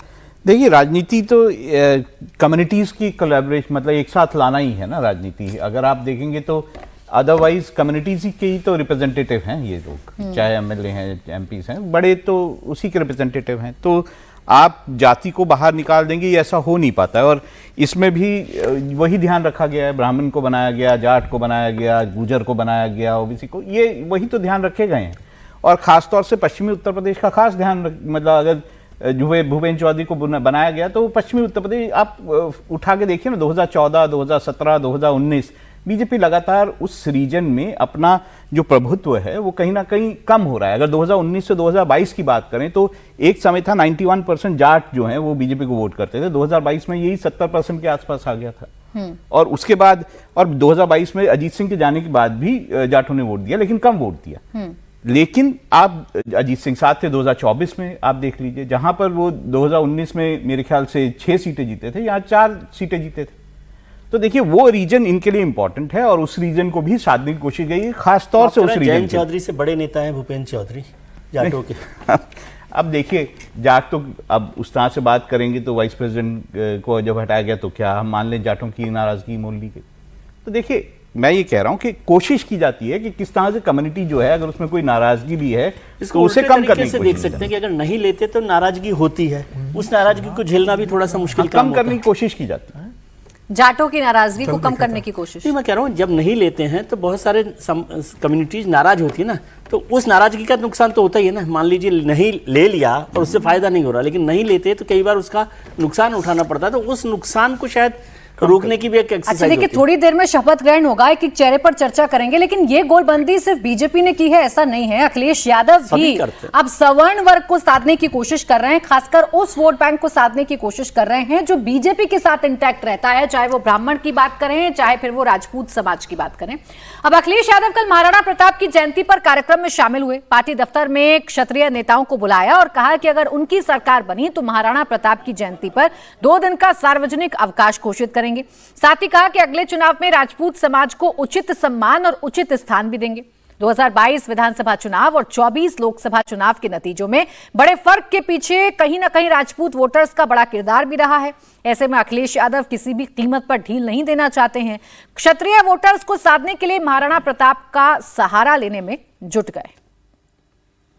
आपके चारों तरफ हम देख रहे हैं कि खास करके क्षत्रिय समाज के लोग बैठे हैं, तो 2027 चुनाव में क्षत्रिय समाज का क्या खून करेगा और कितना आप टिकट देने वाले हैं 403 विधानसभा? नहीं, बहुत अच्छा किया आपने, पूछ लिया। सम्मान भी देंगे, स्थान भी देंगे। आने वाले समय में समाजवादी सरकार होगी और महाराणा प्रताप जी की जयंती पर 2 दिन का अवकाश घोषित किया जाएगा। और इनके साथ साथ लखनऊ की सबसे प्रतिष्ठित जगह गोमती रिवर फ्रंट, जो देश का आज का सबसे शानदार रिवर फ्रंट है, महाराणा प्रताप जी की भी भव्य और बहुत सुंदर प्रतिमा, जिसमें चेतक भी होगा और भाला सोने का होगा, उसको सम्मान देने का काम हम लोग करेंगे। अब देखिए, अखिलेश यादव क्या बंगाल के नतीजों से सीख रहे हैं कि सिर्फ अपने कोर वोट बैंक से काम नहीं चलेगा, बाकी वोट को भी जुटाना होगा। जिस तरीके के नतीजे बंगाल में रहे, हिंदुत्व एक सबसे बड़ा फैक्टर रहा, क्या इस पर अब अखिलेश यादव की नजर है और एक एक करके जो अगड़ी जातियां हैं उनको भी जोड़ने की कोशिश अखिलेश यादव कर रहे हैं? कम से कम इस कोशिश से तो यही नजर आता है। अखिलेश यादव एक्शन में है तो यूपी में बीजेपी नेता भी ग्राउंड पर है। डिप्टी सीएम केशव प्रसाद मौर्य ने कहा कि अखिलेश यादव का पीडीए फर्जी है, बंगाल के नतीजों से वो टूट गए हैं और 2047 तक अपनी हार को मन ही मन एक्सेप्ट कर चुके हैं। अखिलेश जी कह रहे हैं सर, पीडीए जो छोड़ के आए थे सपा, उनको जो है उनमें से एक को जगह दी, बाकी के साथ धोखा हो गया। देखिए, श्री अखिलेश यादव जी तो फ्रस्ट्रेशन में है। पश्चिम बंगाल में कमल खिलने के बाद वह 2047 तक अब इंतजार करने के लिए अंदर से तैयार हो गए। कुछ बीच बीच में बोलते रहेंगे। पीडीए की कार्ड के तौर पे मंडी मंडल विस्तार हो रहा है जिसमें जातियों का संतुलन साधा गया है। पीडीए उनके पास है ही नहीं, उनका पीडीए फर्जी है। और यहाँ असली। अब एक्सेप्टेंस की बात कर रहे हैं, केशव प्रसाद मौर्य क्या एक्सेप्ट कर चुके हैं, ये भी देखने और समझने वाली बात होगी। लेकिन अखिलेश यादव एक्सेप्ट कर चुके हैं ऐसा तो अभी नहीं लग रहा, क्योंकि वो कोशिशें कर रहे हैं, ग्राउंड पर कोशिशें कर रहे हैं। जिस राजपूत वोट बैंक की हम बात कर रहे हैं, बड़ा चेहरा है योगी आदित्यनाथ, उनसे राजपूत इंटैक्ट दिखते हैं। 2022 के चुनावों की बात करें तो बीजेपी के साथ 75 से 80% राजपूत वोट बैंक गया था और 10 से 15% राजपूत वोट बैंक अखिलेश यादव के साथ गया था। इसी में सेंधमारी करने की कोशिश अखिलेश यादव कर रहे हैं। उनको लग रहा है कि अगर थोड़ा बहुत भी वोटिंग परसेंटेज इधर उधर होती है तो शायद अखिलेश यादव जो सोच रहे हैं कि सत्ता में वापसी करेंगे उत्तर प्रदेश की, वो हासिल हो सकती है। लेकिन क्या ये आसान दिख रहा है आपको समीर जी? नहीं, मुझे लगता है अखिलेश यादव कोशिश जरूर करेंगे। एक राजनीतिक दल के रूप में और एक नेता के रूप में कोशिश करनी चाहिए। वो इस बात को जानते हैं अखिलेश यादव कि सिर्फ एमवा जो समीकरण उनका उत्तर प्रदेश के अंदर जिसे माना जाता है यादव और मुसलमान, उसके दम पर वो सत्ता में नहीं लौट सकते, उन्हें दूसरे वोट बैंक भी लगेंगे। तो वो उन्होंने पीडीए की बात की और पीडीए उनको लगा कि लोकसभा चुनाव में जिस तरीके से चल गया, पीडीए का असर हुआ, उन्हें लगता है कि अब पीडीए मेरे साथ जुड़ा हुआ है, एमवा समीकरण मेरे साथ है, क्यों ना मैं ऐसे और ब्राह्मण और राजपूतों को साधने की कोशिश करूं। अब योगी आदित्यनाथ कह रहते हैं राजपूत वोट क्या अखिलेश यादव के पास जाएंगे? क्या राजनाथ सिंह लखनऊ से सांसद उनके रहते क्या राजपूत अखिलेश यादव के पास जाएंगे? मुझे लगता है कि अखिलेश यादव कोशिश जरूर कर रहे हैं, लेकिन अखिलेश यादव की पूरी कोशिश अपने पीडीए को मजबूत करने की होगी। और इसके अलावा जो छोटे दल भारतीय जनता पार्टी के साथ नाराज है, फिर संजय निषाद है, तो वो कोशिश करेंगे संजय निषाद उनके साथ आ जाए, राजभर को वापस लाने की कोशिश करेंगे। वो ये कोशिश करेंगे कि अनुप्रिया पटेल की जो बहन उनके साथ है, पल्लवी पटेल एमएलए रही है लेकिन अभी वो नाराज चल रही है, उसको मनाया जाए। जो अपना दल सोनेलाल के नेता है उनके साथ जोड़कर कुछ किया जाए। दूसरे अन्य जो छोटे छोटे दल है उनको लेकर अपना वोट बैंक मजबूत किया जाए। तो अखिलेश यादव को समझ में आ गया है कि योगी आदित्यनाथ का जो वहां पर उत्तर प्रदेश के अंदर जो कद है और जो काम है, उसमें सिर्फ वो एमवा समीकरण से जीत नहीं सकते। इस कारण वो मुझे लगता है कि तमाम जातियों को आकर्षित करने के लिए जोड़ने की कोशिश कर रहे हैं। और सवर्ण वोट से भी वो सोच रहे हैं कि अगर कुछ मिल जाए, लेकिन उनको याद रखना चाहिए कि भारतीय जनता पार्टी की 45 एमएलए विधायक राजपूत है और 23 एमएलसी राजपूत है।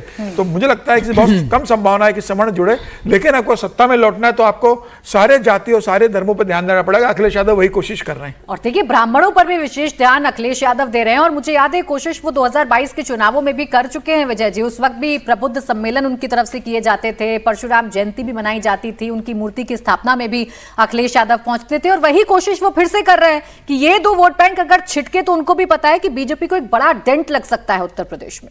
माता प्रसाद पांडे जी को उन्होंने विपक्ष का नेता बनाया, वो भी एक बड़ा राजनीतिक कदम है। वो वही एक्सरसाइज है जो मैं कह रहा हूँ कि भले ही साथ आने से कोई बड़ा फायदा नहीं हो रहा, लेकिन दूर जाने से नुकसान होता है, जिसकी एक्सरसाइज सब लोग करते हैं। अखिलेश जी भी कर रहे हैं कि जो पीडी है उसके अलावा भी कुछ कुछ हिस्सा मिलता रहे। मुझे नहीं पता, मैं तो कंफ्यूज हो गया। कभी हम लोग कहते हैं कि योगी जी जो हैं वो योगी आदित्यनाथ तो योगी हैं, उनका जाति से क्या संबंध है? और फिर आप कहते हैं कि ठाकुर उनके साथ से कैसे छोड़ के जाएगा राजपूत? तो राजपूत से आप उनकी छवि को जोड़ रहे हैं, मुझे नहीं पता। मैं तो नहीं मानता, योगी जी को बड़ा नेता मानता हूँ। तो उसमें से कितना वो निकाल सकते हैं अखिलेश जी। और महाराणा प्रताप की एक दिन की बजाय 2-2 दिन की छुट्टी कर रहे हैं अखिलेश जी, सोने का भाला लगवा रहे हैं। तो सब लोग अपनी अपनी एक्सरसाइज करते हैं। जो राहुल ने जो बात कही, राहुल जी ने, वो इम्पोर्टेंट बात है कि सभी कम्युनिटी को जोड़ना ही तो एक हमारा सोशल सिस्टम है, पॉलिटिकल सिस्टम है, जिसमें हम सब लोग एक्सरसाइज कर रहे हैं। और सर अखिलेश जी भी करते हैं। तो वही जिन्होंने वो नारा दिया, उनकी पार्टी ने नारा दिया था ना, मिले मुलायम काशी राम, हवा में उड़ गए जय श्री राम। तो वो उत्तर प्रदेश की जनता को याद रखना चाहिए। देखिए, यहाँ राजपूतों की बात हो रही, तो हमारे को ये सोचना पड़ेगा कि 2024 के चुनावों में बहुत रिजेंटमेंट थी। सहारनपुर, मेरठ, गाजियाबाद, इस सारे इलाके में राजपूतों की रिजेंटमेंट थी बीजेपी के प्रति कि रिप्रेजेंटेशन नहीं दिया गया है। तो ये रिजेंटमेंट भी कहीं ना कहीं शार्प होते हैं, माइंड शार्प होते हैं। तो समाजवादी पार्टी में अखिलेश यादव भी उसी और देख रहे हैं कि भाई अगर रिजेंटमेंट है तो उसका फायदा उठाओ, उसको भुना ले। चले इस चर्चा को आगे बढ़ाएंगे। जब मंत्री बनाते हैं और उसमें भी आगे जाति का नाम लिखते हैं, तो उसका पर्पज ये होता है कि ये जो लोग बटे हुए हैं वो एकजुट हो जाए। बात उत्तर प्रदेश की कर रहे हैं, क्योंकि अब से कुछ देर बाद यूपी में नए मंत्रियों का शपथ ग्रहण होने वाला है। 6 नए मंत्री योगी कैबिनेट में शामिल होंगे। 2 मंत्रियों को प्रमोट भी किया जाएगा। तैयारी पूरी है, थोड़ी देर में शपथ ग्रहण शुरू हो जाएगा। पहला मंत्रिमंडल विस्तार मार्च 2024 में हुआ था। 26 महीने बाद दूसरा विस्तार किया जा रहा है। सभी 6 नाम कंफर्म हैं। भूपेंद्र चौधरी पश्चिम से, मनोज पांडे अवध से, कृष्णा पासवान, सुरेंद्र दिलेर, हंसराज विश्वकर्मा, कैलाश राजपूत शपथ लेंगे। तो मंत्रियों का कद भी बढ़ाया जा रहा है, जिनके नाम अजीत सिंह पाल और सोमेंद्र तोमर हैं। यानी आज कुल 8 मंत्री शपथ लेने जा रहे हैं, जिनमें से 6 मंत्री पद की शपथ लेंगे और 2 जिनका जो कद है वो बढ़ाया जा रहा है। मेरी सहयोगी रुचि इस वक्त हमारे साथ जुड़ गई हैं, सीधा उन्हीं के पास चलेंगे। सबसे पहले रुचि, तैयारी भी आप दिखा दीजिए और कोशिश बता दीजिए, उत्तर प्रदेश में क्या इस कैबिनेट विस्तार के साथ मायने साधने की कोशिश की जा रही है, समीकरण साधने की कोशिश की जा रही है? कि जो यहाँ पे राजभवन है, जो अब जनभवन हो गया, उसका गांधी सभागार है, वो बहुत सारे मुख्यमंत्रियों की शपथ का गवाह रहा है, बहुत सारे मंत्रिमंडल को शपथ दिलाई है। तो आज उसी गांधी सभागार में शपथ होगी। अभी राजभवन के बाहर हम हैं और यहाँ पर कुछ समर्थक अभी अंदर गए हैं, उनको नाम देख के अंदर जाने दिया जा रहा है। पुलिस तैनात है, हाथों में जो सिक्योरिटी वाले हैं उनके लिस्ट है और उस लिस्ट से नाम देख के अंदर जाने दिया जा रहा है। अभी फिलहाल कोई मंत्री या जो मंत्री की शपथ लेने वाले हैं वो यहाँ राजभवन नहीं पहुँचे हैं। अब जहाँ तक सवाल है कि इस मंत्रिमंडल विस्तार के मायने क्या है, अब प्राची 2027 में तो विधानसभा चुनाव ही है, तो ये जो मंत्री बनेंगे इनके लिए बहुत ज़्यादा टाइम नहीं है कुछ करने का, क्योंकि अभी एमएलसीज के इलेक्शंस होने हैं, आचार संहिता लग जाएगी, फिर जनवरी या दिसंबर एंड में भी आचार संहिता लग जाएगी। ये मंत्री बन रहे हैं, इनके अंदर खुशी है, इनके समर्थक खुश हैं। लेकिन जहाँ तक हम बीजेपी की बात करेंगी तो ये जो विस्तार है, साफ है कि नज़र बीजेपी के 2027 विधानसभा चुनाव पर है। एक मंत्री जिस तरह से बनाया गया है उसमें ये खास ध्यान रखा गया है कि जो जाति समीकरण हो, जो क्षेत्रीय समीकरण हो, उनका ध्यान रखा जाए। क्योंकि आपने देखा कि 2014 में जब भारी सफलता यूपी में बीजेपी को मिली, तो जो नॉन यादव ओबीसी वोट था या जो नॉन जाटव दलित वोट था वो बीजेपी अपनी तरफ करने में कामयाब हो गई। फिर धीरे धीरे जो जाटव वोट था वो भी बीजेपी में जाने लगा। लेकिन 2024 का चुनाव हमने देखा, लोकसभा चुनाव, उसमें बीजेपी को नुकसान हुआ। बीजेपी सिर्फ 33 सीट जीत पाई और समाजवादी पार्टी 37 पर पहुंच गई, 6 कांग्रेस जीत गई। तो जो पीडीए फॉर्मूला था वो काम आया। तो इसी पीडीए फॉर्मूले की काट के लिए पूरा मंत्रिमंडल विस्तार किया जा रहा है। इसमें आप देख रही हैं कि दलित भी है, इसमें ओबीसीज भी हैं, लोध है, ब्राह्मण जो इधर काफ़ी दिनों से ये चर्चा हो रही थी कि उनकी नाराज़गी है। कुछ ब्राह्मण विधायकों ने मीटिंग की थी, फिर यूजीसी प्रकरण आया, फिर शंकराचार्य आया, तो मनोज पांडे को मंत्री बनाया जा रहा है। जितिन प्रसाद ब्राह्मण कोटे से मंत्री थे, लेकिन वो पिछले साल लोकसभा चुनाव जीत गए थे और वो केंद्र में है। तो मनोज पांडे को अगर आप बात करेंगी तो ऊंचा हाथ से यानी कि ब्राह्मणों की नाराजगी दूर करने के लिए मनोज पांडे का नाम सामने आ गया है। पश्चिम उत्तर प्रदेश के समीकरण साधने के लिए, जाट वोट बैंक को साधने के लिए भूपेंद्र चौधरी का नाम सामने आ रहा है। बुंदेलखंड को साधने के लिए और महिला फैक्टर को साधने के लिए कृष्णा पासवान का नाम सामने आ रहा है और दलित वोट बैंक को साधने के लिए सुरेंद्र दिलेर का नाम सामने आ रहा है, जो कि खैर विधानसभा सीट से चुनाव जीत कर आए हैं। उनके पिता हालांकि पहले मंत्री रह चुके थे। तो तमाम समीकरणों को साधा तो जा ही रहा है। विशाल, आपके पास मैं आ रही हूँ, क्या हालचाल उत्तर प्रदेश में है, क्या चर्चा खासकर यूपी में बीजेपी के नेता इस वक्त कर रहे हैं इस मंत्रिमंडल विस्तार को लेकर?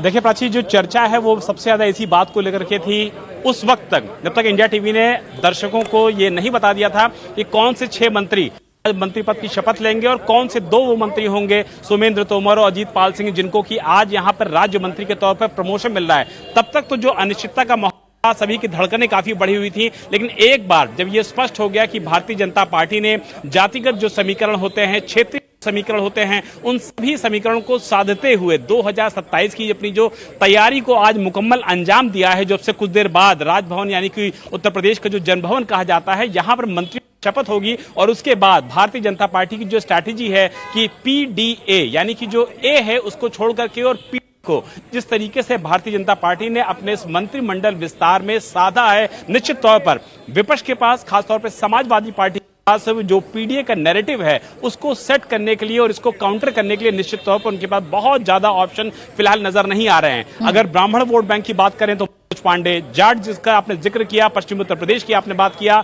वहां पर भूपेंद्र सिंह चौधरी आते हैं। कृष्णा पासवान न सिर्फ महिला चेहरा है बल्कि अति पिछड़ा चेहरा है और लगातार 3 बार से वो विधायक बनकर के आ रही हैं। सुरेंद्र दिलेर बड़ी एक उनकी पहचान है, बड़े एक परिवार से आते हैं और अति पिछड़ी जाति से आते हैं, जो ये बताने के लिए काफी है कि भारतीय जनता पार्टी ने इस बार पूरी तरीके उन सभी समीकरणों को साधने की भरसक कोशिश की है जिसके जरिए पीडीए का नारा देते हुए विपक्ष और खासतौर पर समाजवादी पार्टी के प्रमुख अखिलेश यादव बीजेपी पर साधते हैं। अब से कुछ देर बाद ही प्राची जो राजभवन है यानी कि जो जनभवन कहा जाता है, यहां पर पूरी तरीके से हलचल शुरू हो चुकी है और यह माना जा रहा है कि जिन 6 मंत्रियों को, जो 2 राज्य मंत्रियों को आज यहां पर शपथ दिलाई जाएगी, अब से कुछ देर बाद वो यहां पर पहुंच जाएंगे और उसके बाद 8 मंत्रियों के तौर पर आज यहां पर शपथ दिलाई जाएगी और आगे का आगाज होगा 2027 के विधानसभा चुनाव का। बिल्कुल, ये 2027 के विधानसभा चुनावों का आगाज ही है विशाल। अब तैयारी शुरू कर दी है, अखिलेश यादव ने भी अपनी तैयारी शुरू कर दी है, तो योगी आदित्यनाथ ने भी अपनी तैयारी शुरू कर दी है। योगी के सामने अखिलेश हैं। बीजेपी जानती है कि अखिलेश यादव ने 2024 के लोकसभा चुनाव में बीजेपी को एक डेंट दिया था और उसी डेंट को की भरपाई करने के लिए तमाम कोशिशें की जा रही हैं, चाहे फिर जातियों की गोलबंदी हो या फिर क्षेत्रों का प्रतिनिधित्व हो। ये तमाम बातें हैं जो इस वक्त उत्तर प्रदेश में की जा रही हैं। तो अखिलेश यादव भी कोशिश कर ही रहे हैं। अखिलेश यादव लगातार ब्राह्मण वोट बैंक और राजपूत वोट बैंक को रिझाने की कोशिश कर रहे हैं, लेकिन एक एक करके इन चेहरों के और इनके अगर हम पूरे इलाकों की बात करें तो भूपेंद्र चौधरी की अगर सबसे पहले बात करें, जाट वोट बैंक को रिप्रेजेंट करते हैं, मुरादाबाद से आते हैं, बीजेपी प्रदेश अध्यक्ष की कमान संभाल चुके हैं, इससे पहले भी उनका कद काफी बढ़ा रहा है, उनको मंत्रिमंडल में जगह दी जा रही है। ये इस वजह से क्योंकि 58 जाट बाहुल्य सीट हैं और इन 58 जाट बाहुल्य सीट में 49% बीजेपी का स्ट्राइक रेट रहा था। 2017 में जहां 58 में से 53 सीटें बीजेपी जीती थी, 2022 के चुनावों में बीजेपी को डेंट लगा था और ये सीटें घटकर हो गई थी 46।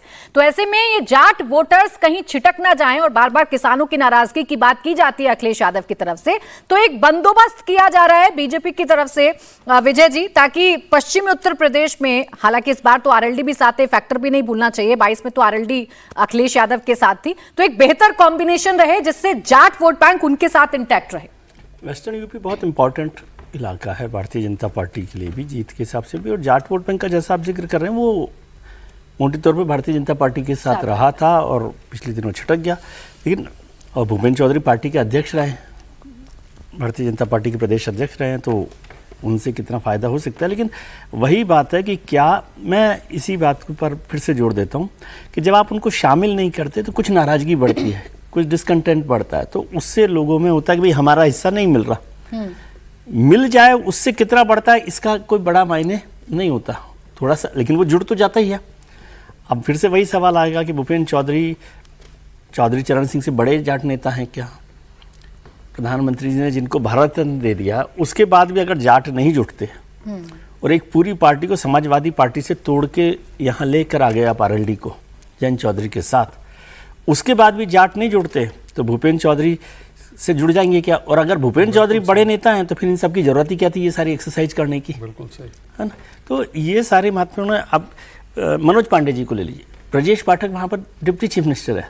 अब जब ब्राह्मण को आपने डिप्टी चीफ मिनिस्टर बना दिया, 7 मिनिस्टर वहाँ पर है, और केंद्र जितेंद्र प्रसाद को आपने वहाँ से छोड़ दिया है, वहाँ से हटा दिया। आप कह रहे जितेंद्र प्रसाद, तो जितेंद्र प्रसाद केंद्र में मंत्री बन गए, तो यूपी को जो रिप्रेजेंट कर रहे हैं। मनोज पांडे को कई सारे रायबरेली के वहाँ से वो नहीं कह रहा हूँ कि वो कुल मिलाकर ऊंचा इनाम भी तो देना था ना। जब नहीं, मैं बात ये कह रहा हूँ, हाँ वो तो ठीक है किया राज्यसभा में, आपने राज्यसभा चुनाव में, ठीक है, मैं बात कह रहा हूँ कि क्या उससे, भाई ब्रजेश पाठक तो डिप्टी चीफ मिनिस्टर है ना सरकार में, तो उसके बाद भी यदि ब्राह्मण खुश नहीं हो रहा तो मनोज पांडे से खुश हो जाएगा। और जितेंद्र को आप कह रहे हैं, जितेंद्र प्रसाद को, तो जितेंद्र प्रसाद को तो प्रमोट ही किया गया ना, सेंटर में आ गया और यूपी को रिप्रेजेंट कर रहे हैं। हाँ। तो उसके बाद भी अगर ब्राह्मण नाराज रहते हैं, और ब्राह्मण नाराज किससे हुए? यूजीसी इशू से हुए, शंकराचार्य से हुए, या ब्राह्मणों को जगह नहीं मिल रही? जितना रिप्रेजेंटेशन कास्ट के हिसाब से ब्राह्मणों का है उतना, उससे ज्यादा तो अभी है ही सरकार में उनका रिप्रेजेंटेशन। नहीं, मुख्यमंत्रियों के लिए भी आप देखिए कि अब बंगाल में ब्राह्मण, आसाम में ब्राह्मण, राजस्थान में ब्राह्मण, तो मुझे लगता है ये चीजें, महाराष्ट्र में ब्राह्मण, गोवा में ब्राह्मण, तो मुझे लगता है कि ये चीजें जो है ना, ये डिस्कशन और डिस्कोर्स जो है ना, ये भारतीय जनता पार्टी के लिए डैमेजिंग है। वही कह रहा हूँ। मैं बार बार ये कहता हूँ कि ये ब्राह्मण इतना मुख्यमंत्री, यादव इतना मुख्यमंत्री, ये मुझे लगता है कि हर को रिप्रेजेंटेशन दीजिए, लेकिन ये डिस्कोर्स में मत लीजिए, वो मैं कह रहा हूँ डिस्कोर्स की बात। डिस्कोर्स यदि आप ऐसा चलाएंगे, जातीय डिस्कोर्स चलाएंगे, तो ये बहुत डैमेजिंग होगा। हम हिंदुत्व के अखाड़े में जमे रहे, हिंदुत्व हमारा मूल है, उसको पकड़े रहे, वो पकड़ लिए तो सारा सज जाएगा, उसको छोड़ देंगे तो सारा नहीं। एक बड़े पत्रकार जो हैं, नहीं 10 सेकंड छोड़ देता हूं मैं, एक बड़े पत्रकार ने जो कल तक रोज भारतीय जनता पार्टी और संघ परिवार को एक से एक भद्दी भद्दी गालियां देते थे, भद्दी भद्दी गालियां देते थे, उन्होंने कहा राम मंदिर से तो कुछ नहीं हुआ। जब मंडल का गुलदस्ता सजाया गया तब भारतीय जनता पार्टी देखिए एक के बाद एक विजय कर रही है। अब ऐसे सलाहकार जो हैं वो भारतीय जनता पार्टी का भला कर रहे हैं या भारतीय जनता पार्टी को के लिए अच्छा कर रहे हैं, भगवान जानता है। सर एक बात तो लेकिन नहीं भूलनी चाहिए ना समीर जी, जिस हिंदुत्व के फैक्टर की हम बात कर रहे हैं, चलिए जातियों की चर्चा हो रही है, लेकिन योगी आदित्यनाथ के चेहरे पर बंगाल में भी जितनी सीटों पर उन्होंने प्रचार किया है उनका स्ट्राइक रेट काफी अच्छा रहा है। अब ये तो उनका अपना राज्य है, यहाँ तो उनकी खुद की जो कुर्सी है वो दाव पर लगी है, तो हिंदुत्व के फैक्टर को क्या जातियों के इर्द गिर्द कमजोर कर पाएंगे या कमजोर हो जाएगा इतनी आसानी से उत्तर प्रदेश में? समीर जी नहीं, मुझे नहीं लगता। और देखिए योगी आदित्यनाथ तो उत्तर प्रदेश के सबसे लोकप्रिय मुख्यमंत्री, भारतीय जनता पार्टी के सबसे लोकप्रिय मुख्यमंत्री हैं सभी राज्यों में अगर देखा जाए। और प्रधानमंत्री मोदी भी तो उत्तर प्रदेश ही आते हैं, वो भी बनारस से सांसद है। तो मोदी और योगी अगर उत्तर प्रदेश में होंगे तो फिर क्या जातिगत समीकरण, और क्या मोदी और योगी की आंधी में तो मुझे लगता है कहाँ अखिलेश यादव टिकेंगे। लेकिन मुझे लगता है जब राहुल गांधी कहते हैं कि आप बताइए आपने कितने, लेकिन 24 में भी थी ना, अखिलेश का कॉन्फिडेंस इसीलिए हाई है क्योंकि 24 में इस जोड़ी को उन्होंने रोका। ठीक है ना, ये बात सही है कि 24 में अखिलेश यादव ने पीडीए के आधार पर भारतीय जनता पार्टी को लोकसभा चुनाव में करारी हार उत्तर प्रदेश के अंदर दी। ये भी कहा जा सकता है कि भाई जिस अयोध्या में मंदिर बना वहीं फैजाबाद भारतीय जनता पार्टी हार गई। ये भी कहा सकता है कि प्रधानमंत्री मोदी की कॉन्स्टिट्यूंसी, प्रधानमंत्री मोदी की लीड बहुत ज्यादा कम हो गई। ये तमाम कारण गिनाए जा सकते हैं, लेकिन मुझे लगता है कि भारतीय जनता पार्टी जब तैयारी करती है तो सारे समीकरणों को साथ के तैयारी करती है। जब राहुल गांधी अगर ये बोले कि भारतीय जनता पार्टी बताए उनके पास कितने ओबीसी लीडर है, कितने ओबीसी को उन्होंने क्या किया, जब राहुल गांधी बार बार पिछड़े की और ओबीसी की बात करते हैं, दलितों की बात करते हैं, तो भारतीय जनता पार्टी को बताना पड़ता है कि भाई हमारे इतने ओबीसी केंद्र में मंत्री है, इतने ओबीसी हमारे ब्यूरोक्रेट्स के पीएमओ के अंदर है, इतने हमारे नेता, सांसद, विधायक और मंत्री है। तो फिर भारतीय जनता पार्टी को राहुल गांधी को बताना पड़ता है।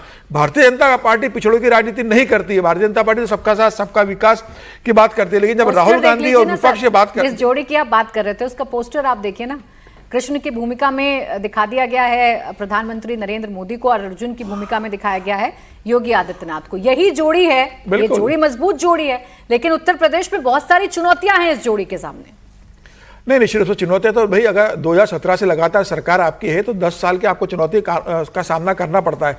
लेकिन प्रधानमंत्री मोदी और योगी दोनों मिलकर 1 और 1 11 हो जाते हैं। क्या अखिलेश यादव की इतनी राजनीतिक समझ है, क्या अखिलेश यादव के पास इतना राजनीतिक समीकरण इतना स्ट्रांग है कि वो मोदी और योगी को चुनौती दे सके?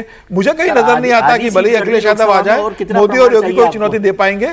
योगी आदित्यनाथ तीसरी बार मुख्यमंत्री बनेंगे, सरकार बनाने जा रहे हैं और भारतीय जनता पार्टी बहुत कंफर्टेबली 2027 का विधानसभा चुनाव जीतेगी। अच्छा देखिए, इसमें मैप भी लोकसभा में उसी जोड़ी को उन्होंने आधी सीट पर ला दिया। ठीक है सर, ये महाराष्ट्र में भी हुआ था, लेकिन 6 महीने बाद जब महाराष्ट्र का विधानसभा चुनाव हुआ तो किस तरीके से भारतीय जनता पार्टी 132 सीटें जीत गई, पूरा साफ कर दिया। बीजेपी के नेता तो कहने लगे शुभ संकेत है, जहां हमारी सीटें कम होती है हम विधानसभा में बम्पर जीत दर्ज करते हैं। बंगाल का उदाहरण देते हैं। सर देखिए, इसमें मैप भी दिखा रहे हैं, महाराष्ट्र भी है, इसमें मैप भी है। जिस भगवा मैप की बात बीजेपी कर रही है अभी, खासकर बीजेपी के नेता करते हैं कि हमने गंगोत्री से गंगा सागर तक अब सरकार बना ली है।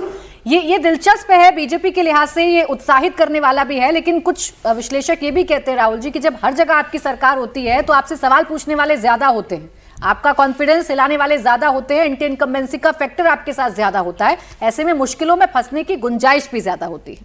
पहली बात तो मैं नहीं मानता कि किसी भी हिंदू इष्ट देव से किसी इंसान की तुलना की जानी चाहिए, तो मैं इस पोस्टर को सही नहीं मानता हूँ। लेकिन हाँ, ये बात है कि प्रधानमंत्री नरेंद्र मोदी और योगी आदित्यनाथ, इनकी जो जोड़ी है उनने अच्छा परफॉर्म तो किया ही है। अगर हम उत्तर प्रदेश की भी बात करें, विजय जी ने सही बताया कि भाई लोकसभा चुनावों में हार हुई है, और फिर मैं विजय जी को ये बताता हूँ, विजय जी ये भी कहते हैं कि हार जीत तो होती रहती है, तो वो भी ठीक है। लेकिन हाँ, ये बात सही है कि योगी आदित्यनाथ इस वक्त जो है बीजेपी के सबसे लोकप्रिय मुख्यमंत्रियों में से एक है, हिंदुत्व का चेहरा है।